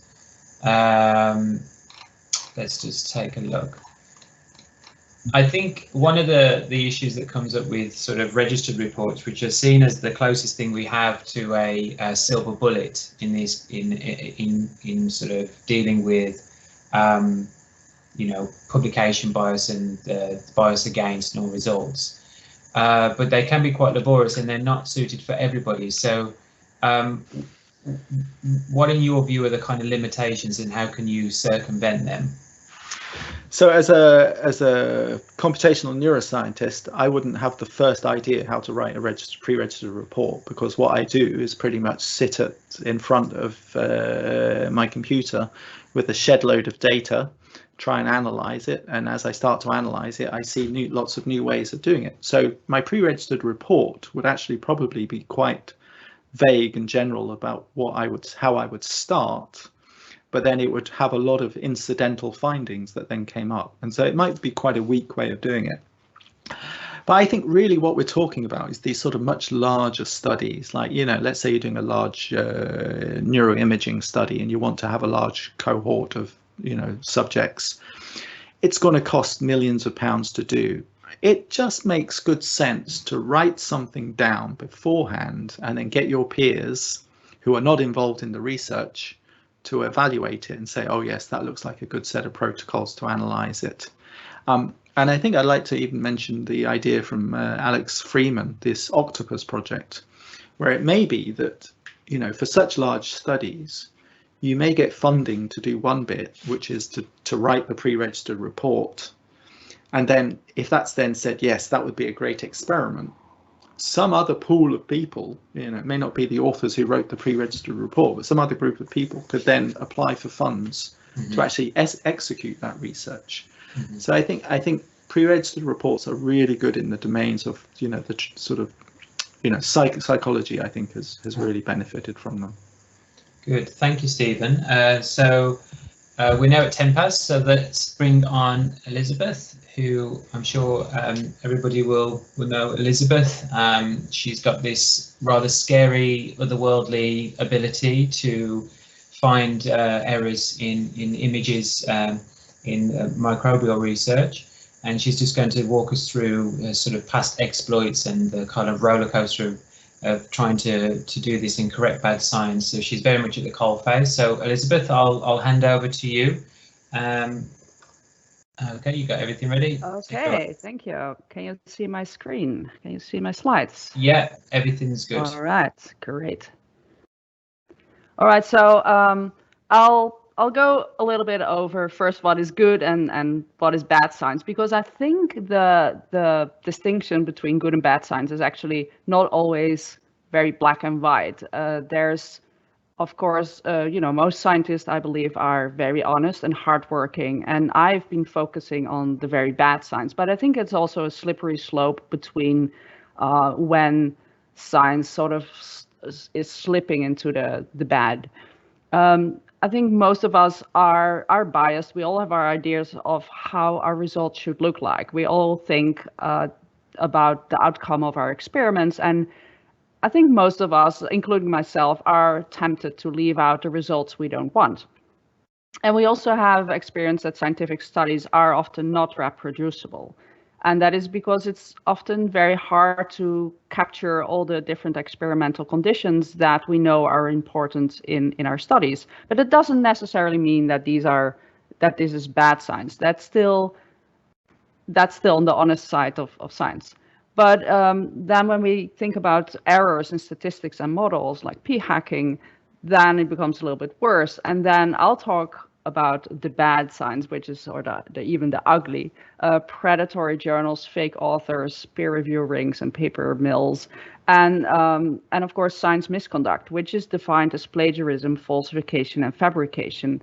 And as we know, science builds upon science. Every scientist will go and look at the literature, and so if peer-reviewed papers are containing fake news, so like falsified or plagiarized or fabricated results, that means that other scientists will waste their time. And so that is the central cost of bad science, in my opinion, is that fake papers and fabricated papers will waste other researchers' time because they believe that those published results might be true, but they cannot replicate it because it was fabricated. And so I think that is a central theme of why I'm so motivated in finding fabricated and falsified results in published science. I just try to clean up science so that other people know which papers are not good.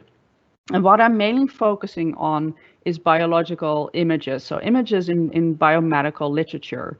And most things in nature, including papers in biomedical literature on tissues and protein gels, most of these images are unique. If you look at each of these images, then you can see that all the panels, although maybe similar to each other at first glance, each of these are unique. Even as you can see on the top right, protein bands, so this is a Western blot, all these bands, for me at least, look unique.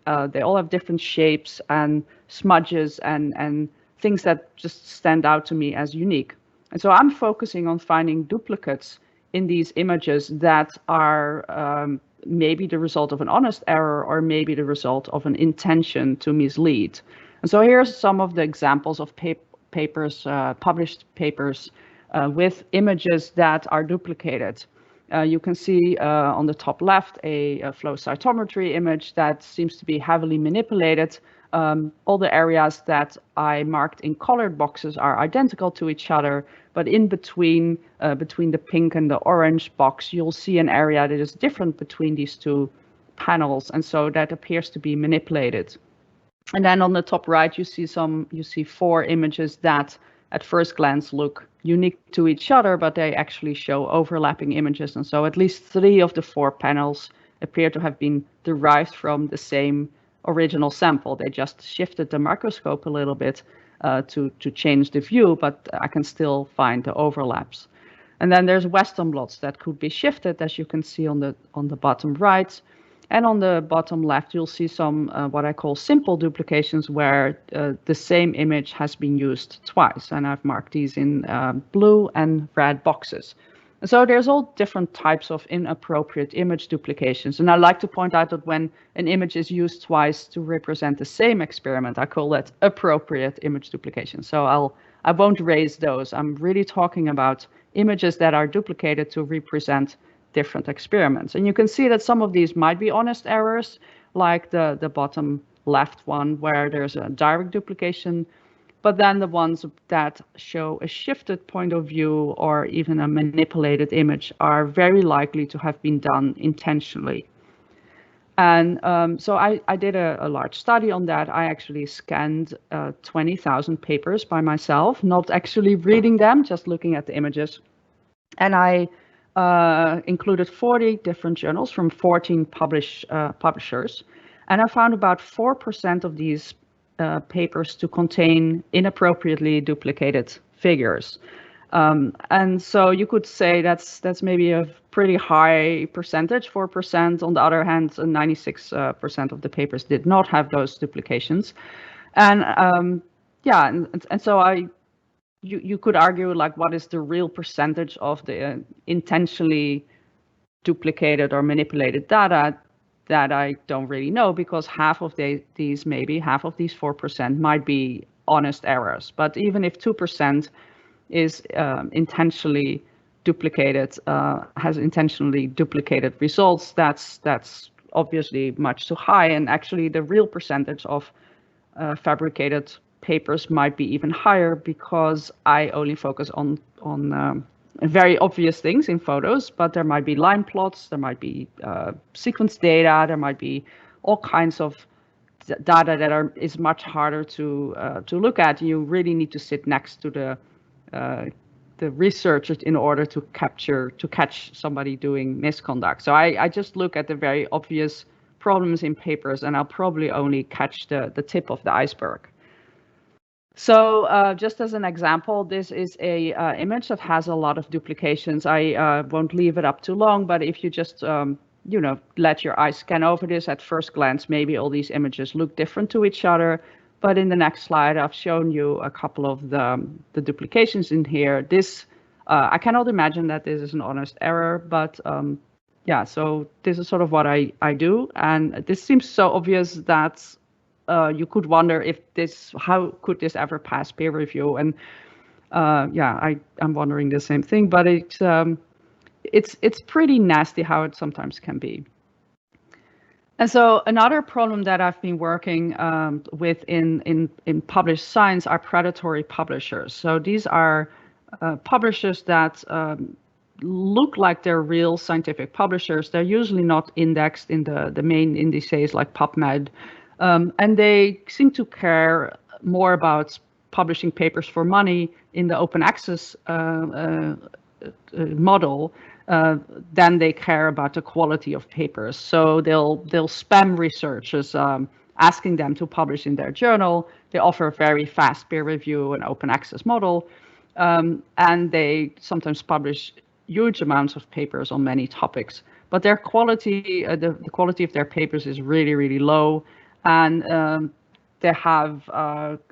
they make misuse of the fact that some inexperienced researchers think that these are really great papers to publish in, but they're often misused by lone authors who have very wild or fantastical ideas, and sometimes shady industry companies who will use these platforms to publish papers that look like they're real scientific peer-reviewed papers. And it's really hard for the general audience to distinguish between a real, between quotes, scientific journal and one of these predatory publishers, because some of these look really, really authentic, and the peer review process is really ridiculous. You can see an example here on the bottom, where sometimes these papers are published within 24 hours or even shorter, and so peer review is pretty much non-existent. And yeah, a lot of these papers just are not very good, but they can be misused by a lot of people. And then there's people who publish in real peer-reviewed journals who sort of create their own identity that is completely fake. They claim to work at fake institutions or have fake authors, or they even peer review their own studies. I mean, there's a lot of wild things out there, and if you're as captivated as much as I am, I would encourage you to follow Retraction Watch, because there are a lot of these very strange schemes out there in how people try to game the system. And one thing I've been working on very recently are paper mills. Now, paper mills are sort of, I'm not even sure what they are. Are they companies? There are some entities that cater to the need to publish. In some countries, there's monetary incentives to publish a paper. For example, in China, in your medical school, if you want to finish your medical school and you want to make a promotion as a young doctor and actually earn enough money to support your family, you're required to publish a scientific paper. And it doesn't really matter if, as a doctor, you're interested in publishing a scientific paper. You just have to do that in order to go to the next level in your career. And so these people are not offered any research time at all. They might not even work in a hospital that has a research lab, but yet they have to publish a paper. And so they buy papers that are fabricated, completely fabricated by what we think are paper mills. So they're just companies that crank out fake papers. And they even use fake figures like the one we worked on the right. And this is a team effort in which many people, I was one of them, but there's many people behind the scenes, some anonymous and some not, who have identified at least 400 papers that all use the same background in Western blots. As you can see on the right, I've enhanced this figure.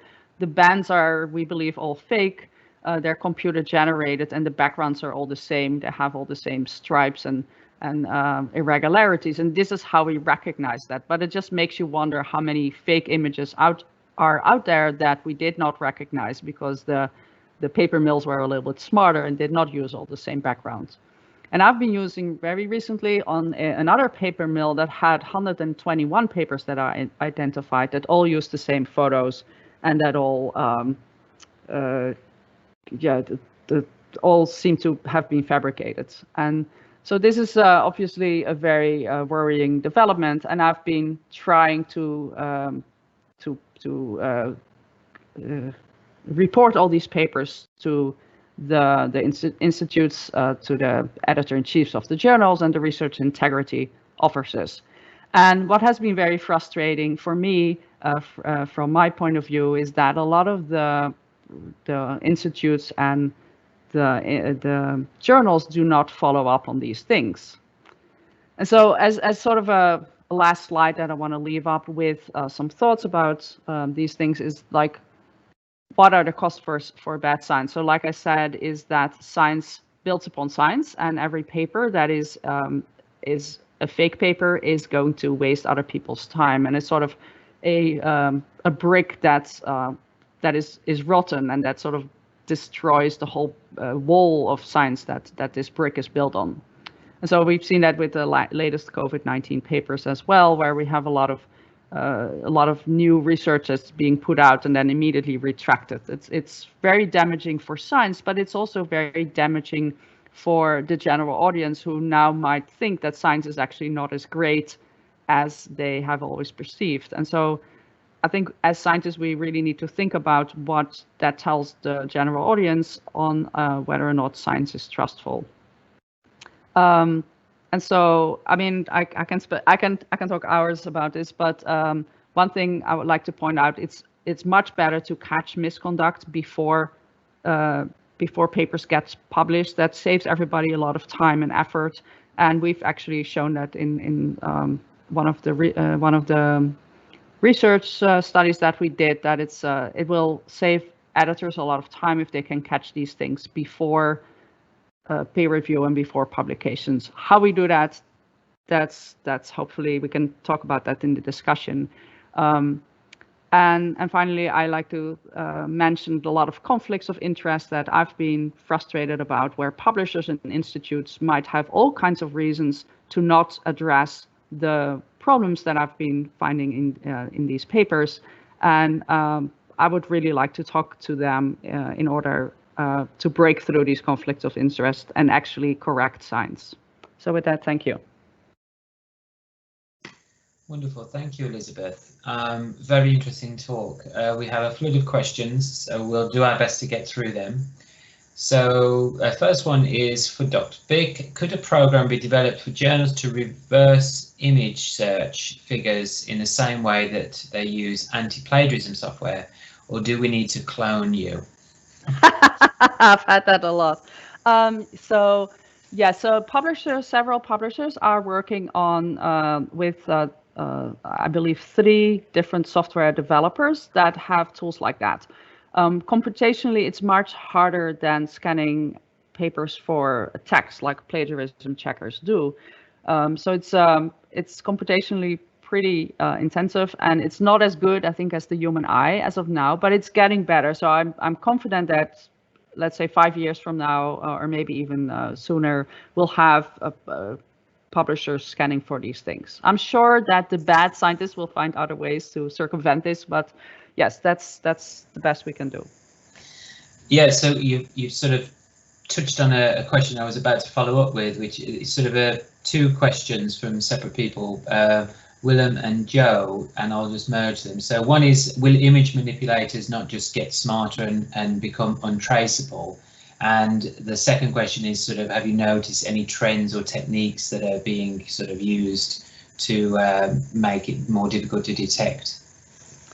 Yeah, so to answer the second question first, so as we saw in that one of the paper mills, the tadpole paper mills, we believe that these images were artificially generated. So they have some database of maybe thousands of different Western blot bands, and they generate things that look like gel panels or blot panels out of a database of all these different bands against the background. And because they used all the same background, that's how several people caught these duplications. But yeah, they'll if they had done something different, they might have not been caught, and that's what I'm worrying about. That we as data detectives are only catching the tip of the iceberg, and I'm very worried about how we can ever catch these things. And one of the obvious things that we should work on is trying to work with different models of how we judge people's career and resume is maybe by not looking at the output, not looking at papers. But yeah, that's something that we have discussed before in this panel. But it's going to be a very tough call to find these things as computer techniques become easier. It becomes easier to fake things. So it's going to be very tough to catch this. James has asked a question that I wanted somebody to ask because this is sort of not fitting with the usual narrative about journal impact factors. So it goes, in your 2016 paper, lower impact journals tended to have a higher proportion of inappropriate image duplication. Is this finding true more broadly in your experience, and does this provide some argument in favour of journal impact factors? Yeah, so we did find an association, but it wasn't completely true. We found low impact journals that had very low amount of duplicated images, and vice versa. I found some of these image duplications in Science and Nature, and obviously high impact journals have usually a more experienced authorship. So the authors who send in these papers they're either much smarter in not getting caught, or they're more honest. I don't know that, but the relationship between impact factor and percentage of these images is not completely it's not a very linear correlation. It's a little bit, but there's there's very good journals that have a low impact factor, and there's several that have a high impact factor. And in some of these cases, the high impact factor is actually generated by requiring authors to include papers from that journal to raise their impact factor. So that's one of the peer review scams that we've seen. And I suppose this is a hot topic now, because peer review is supposed to be the kind of quality control check, gold standard. Mm-hmm. But we have a question that's kind of related to that, which is, who are gatekeeping the manipulated data? Is it journals, universities? I mean, at what point can these issues be caught, and who is responsible, if not the researcher, for preventing this from happening? Yeah, obviously the responsibility is with the researcher, but if you want to game the system, then you're going to do that. And even putting the responsibility at the institute, it's not going to help if the institute is part of the plot, because there's been institutes that really want to raise their university rankings, and they actually encourage their researchers to publish whatever they can in order to get a better university ranking. So if the university is into the scheme, that's not going to help either. So it seems that the most obvious gatekeepers should be the publishers and the journals, but like they do with plagiarism, but they should also be a little bit more open for all the peer review scams and the image fabrication scams that I'm trying to focus attention on, because I think a lot of them might be gullible and they just have no idea that this is going on. And so I hope to raise a little bit the word about that these things are happening, and they should be on the lookout for these manipulations. Wonderful, thank you, Elizabeth. So I think we'll make a smooth transition now to the round table. So just to get everyone's bearings, if the speakers could just unmute their cameras so I can see all your beautiful faces. Wonderful. So this will take the form of a question time style debate, or question time style panel discussion rather, which is basically a kind of very choreographed Q&A with the audience. So we'll invite questions from the audience. We'll carry forward questions that have been proposed before, and Nadia and I have been collating them. And we'll direct them to the individual panelists, and we'll try and kick the question around if there's a lot left to discuss on a particular topic. We'll try to get equal parity amongst our speakers and get a diversity of viewpoints. So I will alternate sort of chairing with Nadia as well. So I'll just start. And this is something that is for Diego, actually. So, and in fact, it was asked by one of your co-panelists. So treat that as you will, whether it's a directed attack or not, I don't know. But it's a good question. So he asks, Stephen Eglin, this is, he won't remain anonymous. So the Wellcome Trust, should they consider open peer review grants? Thanks for your question, Stephen. So we did a few things in the open research team when I was working there, and I say the royal we, they did. You might be familiar with the Open Research Fund, where they didn't put up the peer review, they put up people's grants. And that made a lot of people uncomfortable in the organization, not the people who applied. I think you selected for people who are open research enthusiasts. I think a very small proportion of people who actually applied to that scheme were uncomfortable with sharing their grant.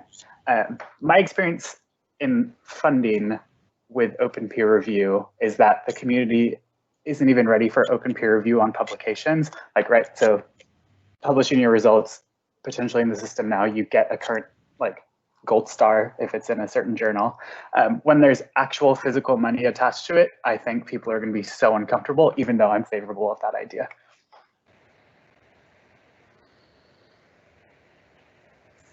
How do you think about that answer, Stephen? Do you think, are you broadly in agreement with that? I am, but maybe I can just say that what might happen, this is a journey that we're all on, I remember seeing the Wellcome Trust. I mean, I think the Wellcome Trust have done a lot in this space, right? You were one of the first to push for open publication of papers, and I remember seeing a Wellcome Trust policy discussion where they said they weren't quite ready to do it in 2000. It was 2002, right? They weren't quite ready to make it mandatory to have papers open access. And 2006 it happened. So I do think that in a few years' time, I think, you know, the Trust and other, you know, forward-looking research agencies, you give out the money, right? So you set the, you know, it is a conversation, but on the other hand, you do set the agenda, right? And I applied to the Open Research Call and I thought it was great. And, you know, the reviews were up there and people could see them. And I think it just it helps open the windows, especially to early career researchers, about what's going on behind closed doors. And I do want to see it. I think you're right. I think it will happen first for papers before it happens for grants. I'm entirely with you for that. I am comfortable signing my name on publication, on peer review reports. I am not yet comfortable about signing them on grants. But if the funding agency asked me to, I would. So I do think you should ask and try and push the culture along, because I think what funders do has a huge impact to researchers and to institutions. You're right, we have to go at a particular pace. Can I briefly just follow up, Sam? Is that okay? I think it's a really great idea. I also think there's a bunch of other effects that would be beneficial, right? So you have a true opportunity at reducing bias in how grants get reviewed. And I think that's something that doesn't get talked about as a benefit for open peer review and grants, at least at our organization. And so I think there's a whole other swath of things that would be beneficial for this, not just making sure the science is sound.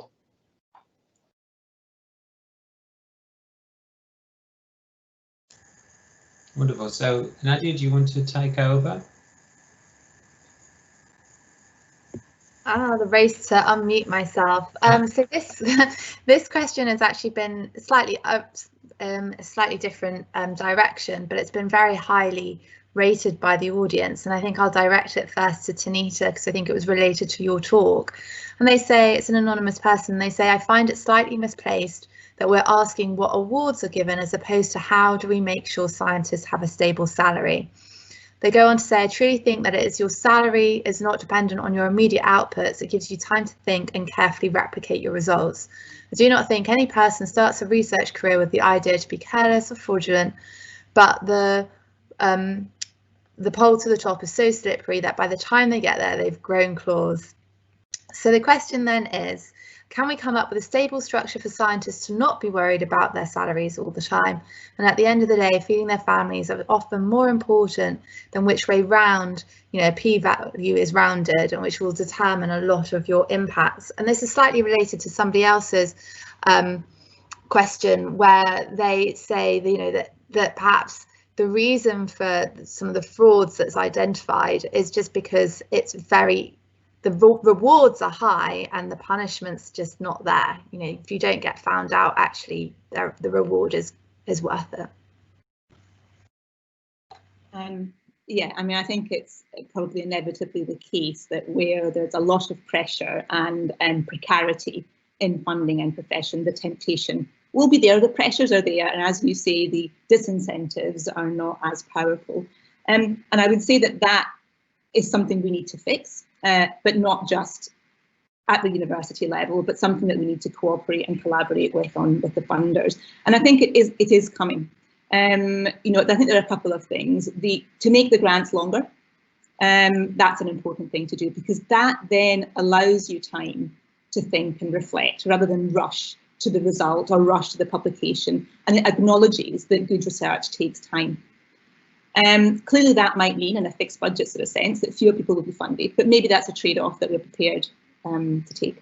The Careers Concordat, I guess, puts pressure on the sector as a whole to reflect on this, and I actually think that the COVID crisis is actually sharpening the attention on that aspect as well. And I think the windfalls that we've received, in our case from Scottish Government, but also from the UK government, will force us to look at what we can do internally about that, in terms of bridging, in terms of extending, in terms of allowing that extra time.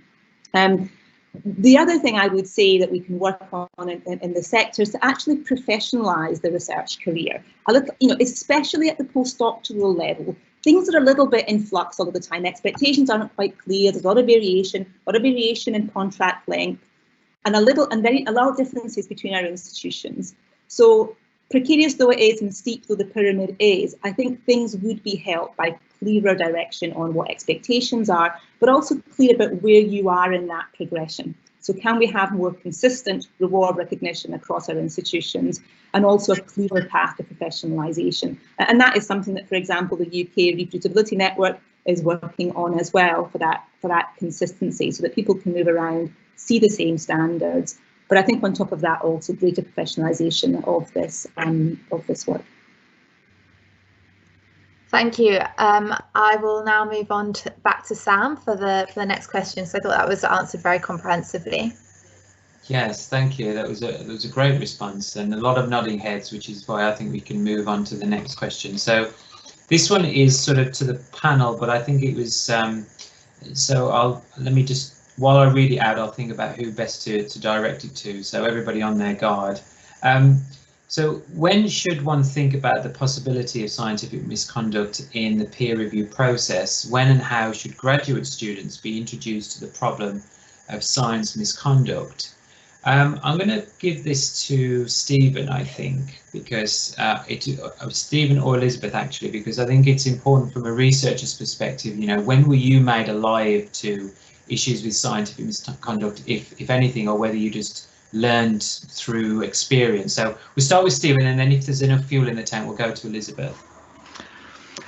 I can't remember, but I remember when you hear these stories, they're so juicy and exciting. If you're not directly involved in it, it's just like, it's like going to the movies, because you're just like, how is this incredible? As a researcher, you're just like, how did they get away with it? It's like the bank heist or something, right? So these stories are juicy. So I don't remember when I first heard it, but I do know when I tell my students, and it's early and often, and I scare them, right? And I think it is to try and educate the next generation to do the right thing. And so in my field, computational biology, I give them the example of the potty scandal from early 2000s, where the microarray data was fabricated. And this had huge consequences, and the cancer, it was called the Duke cancer trials.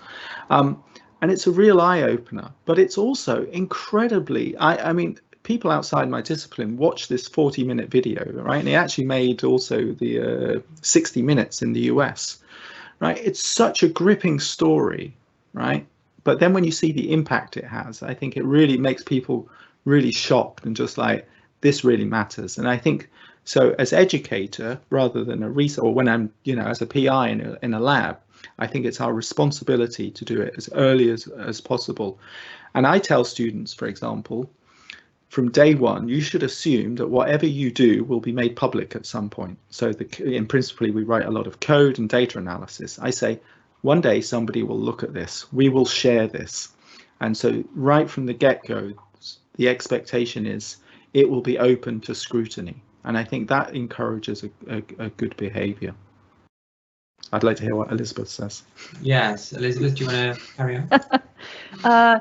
Yeah, I would say that being a graduate student, young graduate student, that's the right time to educate students about science misconduct and good practice in science. And I would like to say, I would like to see this part of the curriculum. I've never had any training in this aspect when I was a PhD student, which was obviously a very long time ago. So, but I would like to see this part of the curriculum, and then with real life examples, like the potty case. There's been so many cases where bad science has had a tremendous impact on the world. Like if you think about the Andrew Wakefield case with the MMR vaccine and autism, that is still having repercussions all over the world. And this should be part of the curriculum, and we should all, as students, learn about these things. But as Stephen also said, there's a big role for the PI and the atmosphere in the lab, because that is created by the PI. and the professor might have this atmosphere in their lab where they really push students to have results by a certain time, and might actually, without actually asking people to commit misconduct, they might make the graduate student or the postdoc feel that the only way they can survive their years in the lab is by committing misconduct. And I think this is so important, that PI creates an atmosphere of that it's okay to fail, that it's fine that an experiment fails. We all know that science is slow and it doesn't always happen when we want it, and that's fine. Like, just do your best and allow graduate students and postdoc to feel like they can fail without, you know, losing their job. And I think that's by far the most important thing that a graduate student needs to experience in order to not fall into the trap of misconduct. Wonderful. I think that captures a lot of important stuff there. So I think I will move on to Nadia. Do you want to take it away? I'll pass the baton. Yes, so I think slightly related is that individuals at the moment perhaps may well feel very pressured because institutions feel pressured, and that kind of just rolls downhill. And so I think somebody made the comment that they think that the ref should be abolished. So I'd like to put this to Patricia. They make the argument that it costs universities a lot of money and makes very little difference to outcome. It's yet another example of pseudo-regulation. It is, in my opinion, an example of trying to quantify the unquantifiable. And so I invite you, Patricia, to just comment on that. But also what that made me think is, you know, when you set up the hidden ref as a small committee, sort of a grassroots level initiative, kind of what are your big aspirations? How you know, what are your longer term goals of shaking up the system that we are all part of? Well, should the ref be abolished? I think I would say yes. Like, I mean, I'm German. I studied in Germany, and then I came to the UK, and I encountered this like huge bureaucratic monster that the ref is, and it took me like 2 years to get to grips with it. And as I said, like, I haven't, like, even the people that like literally just have a job because of the ref don't like it. So it's like, so I'm really like wondering if it's a system that everybody hates, wouldn't, like, you know, almost like a lottery of distributing funding be easier, and also like, yeah, just seeing how much staff time and thus money actually goes into these individual ref submissions that could probably spent on something more motivating as well. But then I also get that you need to, you know, you need to have some system to distribute money, and I think like people would probably not feel comfortable with the lottery. That the hidden ref itself isn't really like, we didn't want to be like, you know, the anti-ref, or being seen as someone like trying to take ref down, but rather like having a positive message of like celebrating all these other outputs. And I guess our long-term goals is really just like nudging institutions in like starting that little bit of culture change to actually be a bit more confident in what you're submitting, and maybe also like, you know, submit more data sets, more software, because there are a lot of like professionals who actually put a lot of work into these, yeah, they at the moment like feel fairly frustrated because everyone is focusing on the ref and their contributions don't seem to matter that much. So I guess the long-term goal is really like, yeah, pushing the variety of more open research focused policies out there, and hopefully getting ref aligned with those. And hopefully, like, you know, at some point it isn't needed, because the ref, if it continues, is so perfect and celebrates all the research outputs in a similar way that you don't need someone to shine light on the other stuff. So ideally, we don't have to stick around that long. That's great, thank you. Tanita, I suppose coming from an institution, has something to add. So yeah, I'm not going to contradict the view that REF is a big bureaucratic monster, but just to consider, there are possibly some interesting and useful things that do come out of REF. So, for example, the fact that we really only required an average to submit 2.5 outputs over a 6-year period does reinforce the quality over quantity. So it could be much worse. It does drive things quite effectively, like impact, for example. And so in terms of its potential to drive the value of different types of outputs, it, you know, as we said earlier, everything has its time and everything takes its time, and maybe the time is not quite right. But there's lots of pressure around the system, and if REF could drive that and be the vehicle for a better culture, better support for environments, for better diversity, then let's make it work better. The alternative of giving block grants to the university and then getting the university to distribute funds internally might not be that palatable either. And so let's just reflect on what we need to keep of it and what is actually damaging our culture.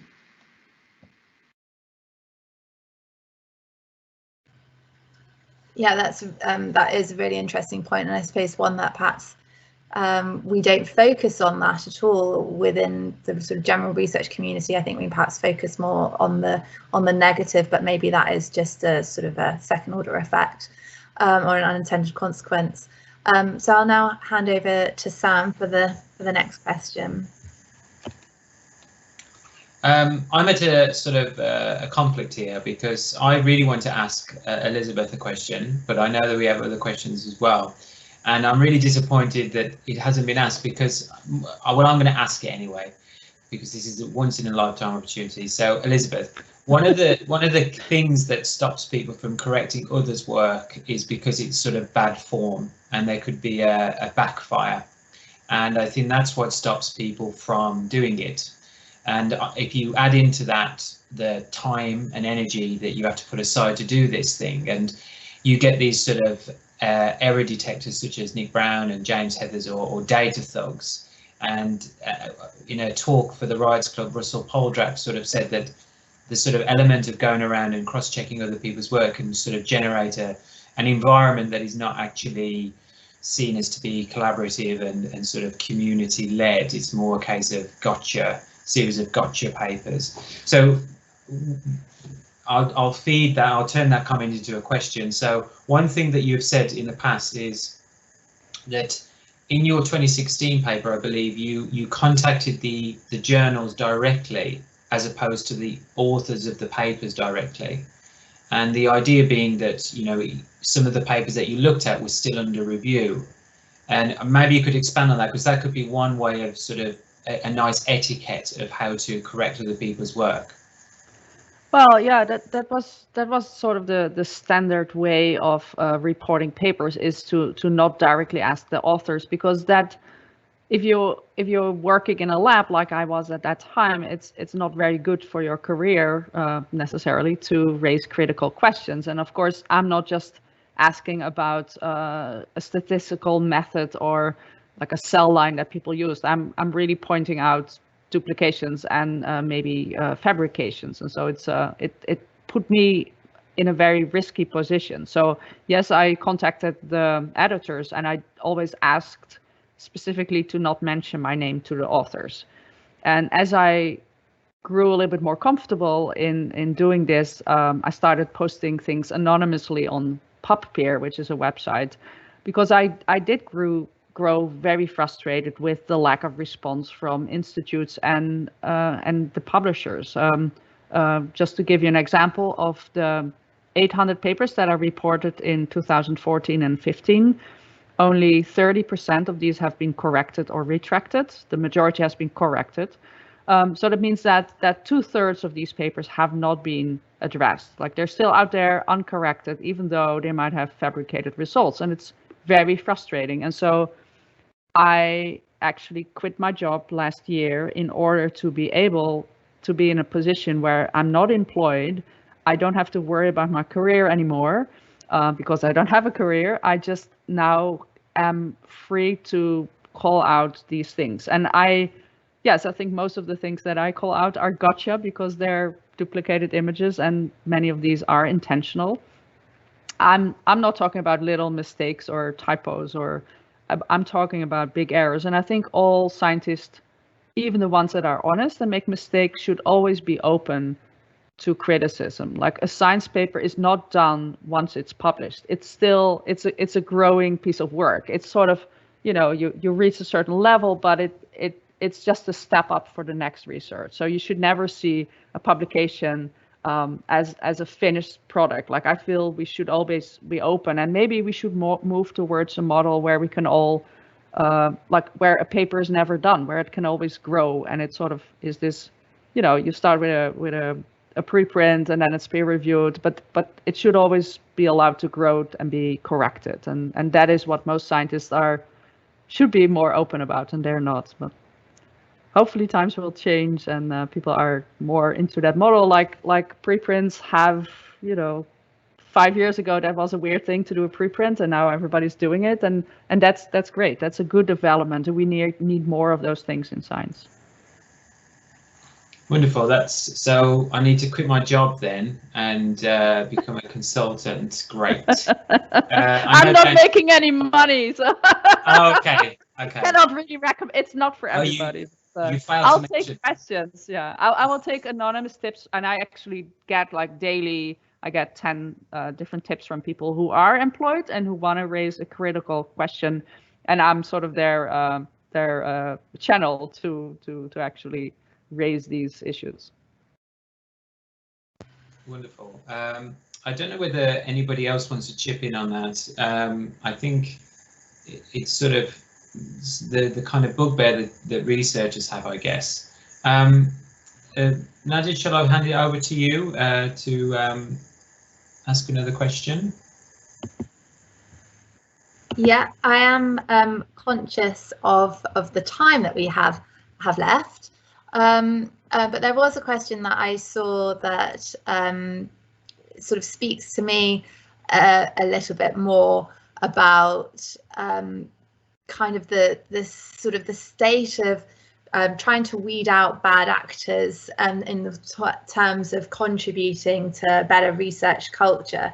And this person, Ruth Dixon, asks, how should institutions react to specific reports of poor integrity of behaviour? Because I think sometimes I do like to see things in terms of just making everyone incrementally a little bit better, but actually there are some bad actors, and often people don't feel supported if they were to report them. And so I'll put this to Tanita first, and then anybody else on the panel can feel free to respond as well.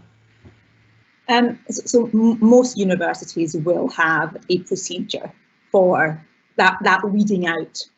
And as I said in reply to another person who asked a question in the chat, it doesn't create the greatest incentive, I would say, because for a start, every institution only sees a few. You might say we're not seeing them all, but also they happen under wraps out of, I guess, respect and confidentiality for everyone involved. An allegation isn't proven until it is, right? And so ultimately everybody involved, and actually even within a paper with multiple authors, everyone at some level is going through the investigation. Not everyone is responsible or even aware of what's happening. So necessarily things happen under wraps. And while the community knows about Elizabeth's work and everything else that's going out there, to some extent they think it's not happening here because I've never heard of it. And the times it does happen and papers get retracted or other things happen, clearly, yes, it's known. I just don't think it has the impact we think it has within institutions. That's not to say that our procedures are not there, they're not robust, or they're not implemented. But what we try to do as much as possible by raising awareness of issues is in two ways. One, we use the cases that we've investigated as case studies to communicate to the community. So what if this happened? This happened here, how would you avoid it? But also by raising all the different elements of misconduct, we allow some of the conversations to happen before it hits. So authorship disputes being a particular case in point. You know, authorship disputes, it's quite an easy thing to raise because it's about a bit of a dialogue. You know, it's not about picking out things that are fabricated. It's more, I should be more involved, or that person shouldn't be involved. And so we try as much as possible to nip that in the bud, or to resolve those sort of disputes ahead of time and educate in that way. But it's difficult. I mean, our advisors and champions sometimes sit on our investigation panels, and that absolutely opens their eyes to the things that might be happening in their area without them knowing. And so there's an education, I guess, that stems from those investigations as well. Yeah, thank you. I think it's I think until perhaps you get into the more senior levels of management, you start to understand those processes, and certainly does sound to be like a sensible way of dealing with these issues as and when they arise. I think there are probably people who do know of misconduct that either hasn't been reported or has been reported and has been dealt with appropriately in their opinion. But it is good to know, though, that we are focusing perhaps more collectively on how we can all improve and what our role is within that. I will now hand over to Sam. Okay, well, it is with big sadness that we have to start drawing things to a close. I just want to thank all of our speakers. You've been absolutely wonderful. Very sorry to the attendees whose questions were not answered. I hope you can appreciate we have about 100 questions that have been posted, and we did just give priority to the ones that were most upvoted. I'll just say a few closing statements, but before I do, if the AV team will assist me, I just wanted to show people the poll that we did earlier, which was just asking people whether they had practiced any of the following practices. And if you weren't depressed enough, we've got quite a number of people that were sort of quite honest, and obviously the things that came up throughout the talk were mentioned, such as using journal prestige and impact factors as evaluation criteria, selectively reporting studies that worked, and hopefully this conference will hopefully change people's attitudes and direct them elsewhere. So yes, unfortunately we have to say our goodbyes now, and thank you again to the wonderful panel. Although MS Teams doesn't allow the audience to unmute, but I am sure people are sending their virtual rapturous applause for everyone's contribution tonight. And again, from Nadia and myself, thank you. So the aim of this event was to zoom in on the different correction mechanisms that are part of the research machine. And the purpose was to see if they're doing their job properly and what is stopping them if not. It is clearly that saying there is room for improvement is an understatement. Unfortunately, it is still the case that correcting bad science leaves people at a competitive disadvantage in a crowded job market that values novelty, publications and grant funding. Any time spent on confirmation, verification and validation would inevitably come at a cost both to time and money. However, we have heard affirming ideas and findings from funders, institutions, editors, researchers and self-organising initiatives that seek to play their part. Clearly, the direction of traffic is changing, and we hope that the event raised awareness about the difficulties that researchers face, but has given you renewed energy in facing them head on.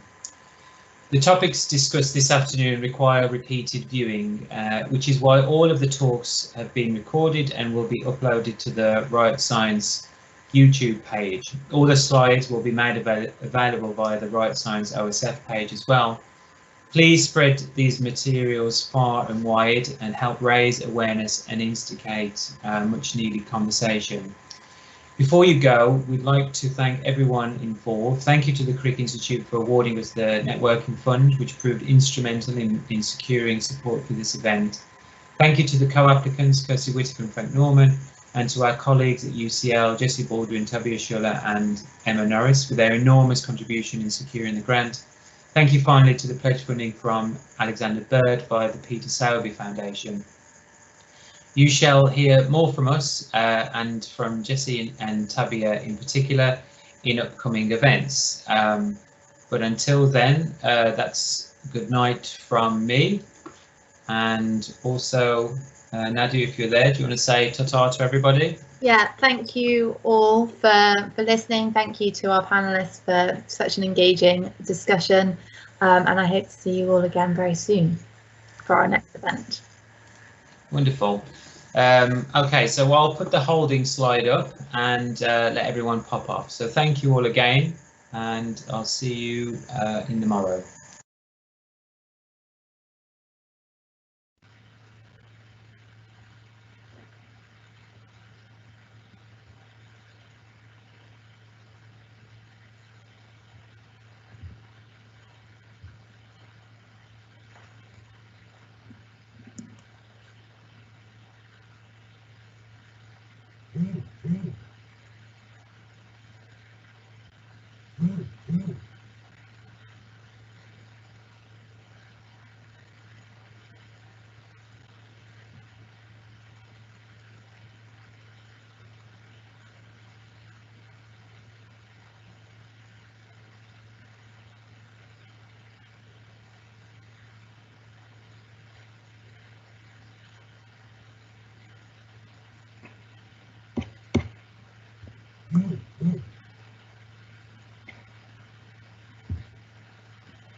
Mm-hmm.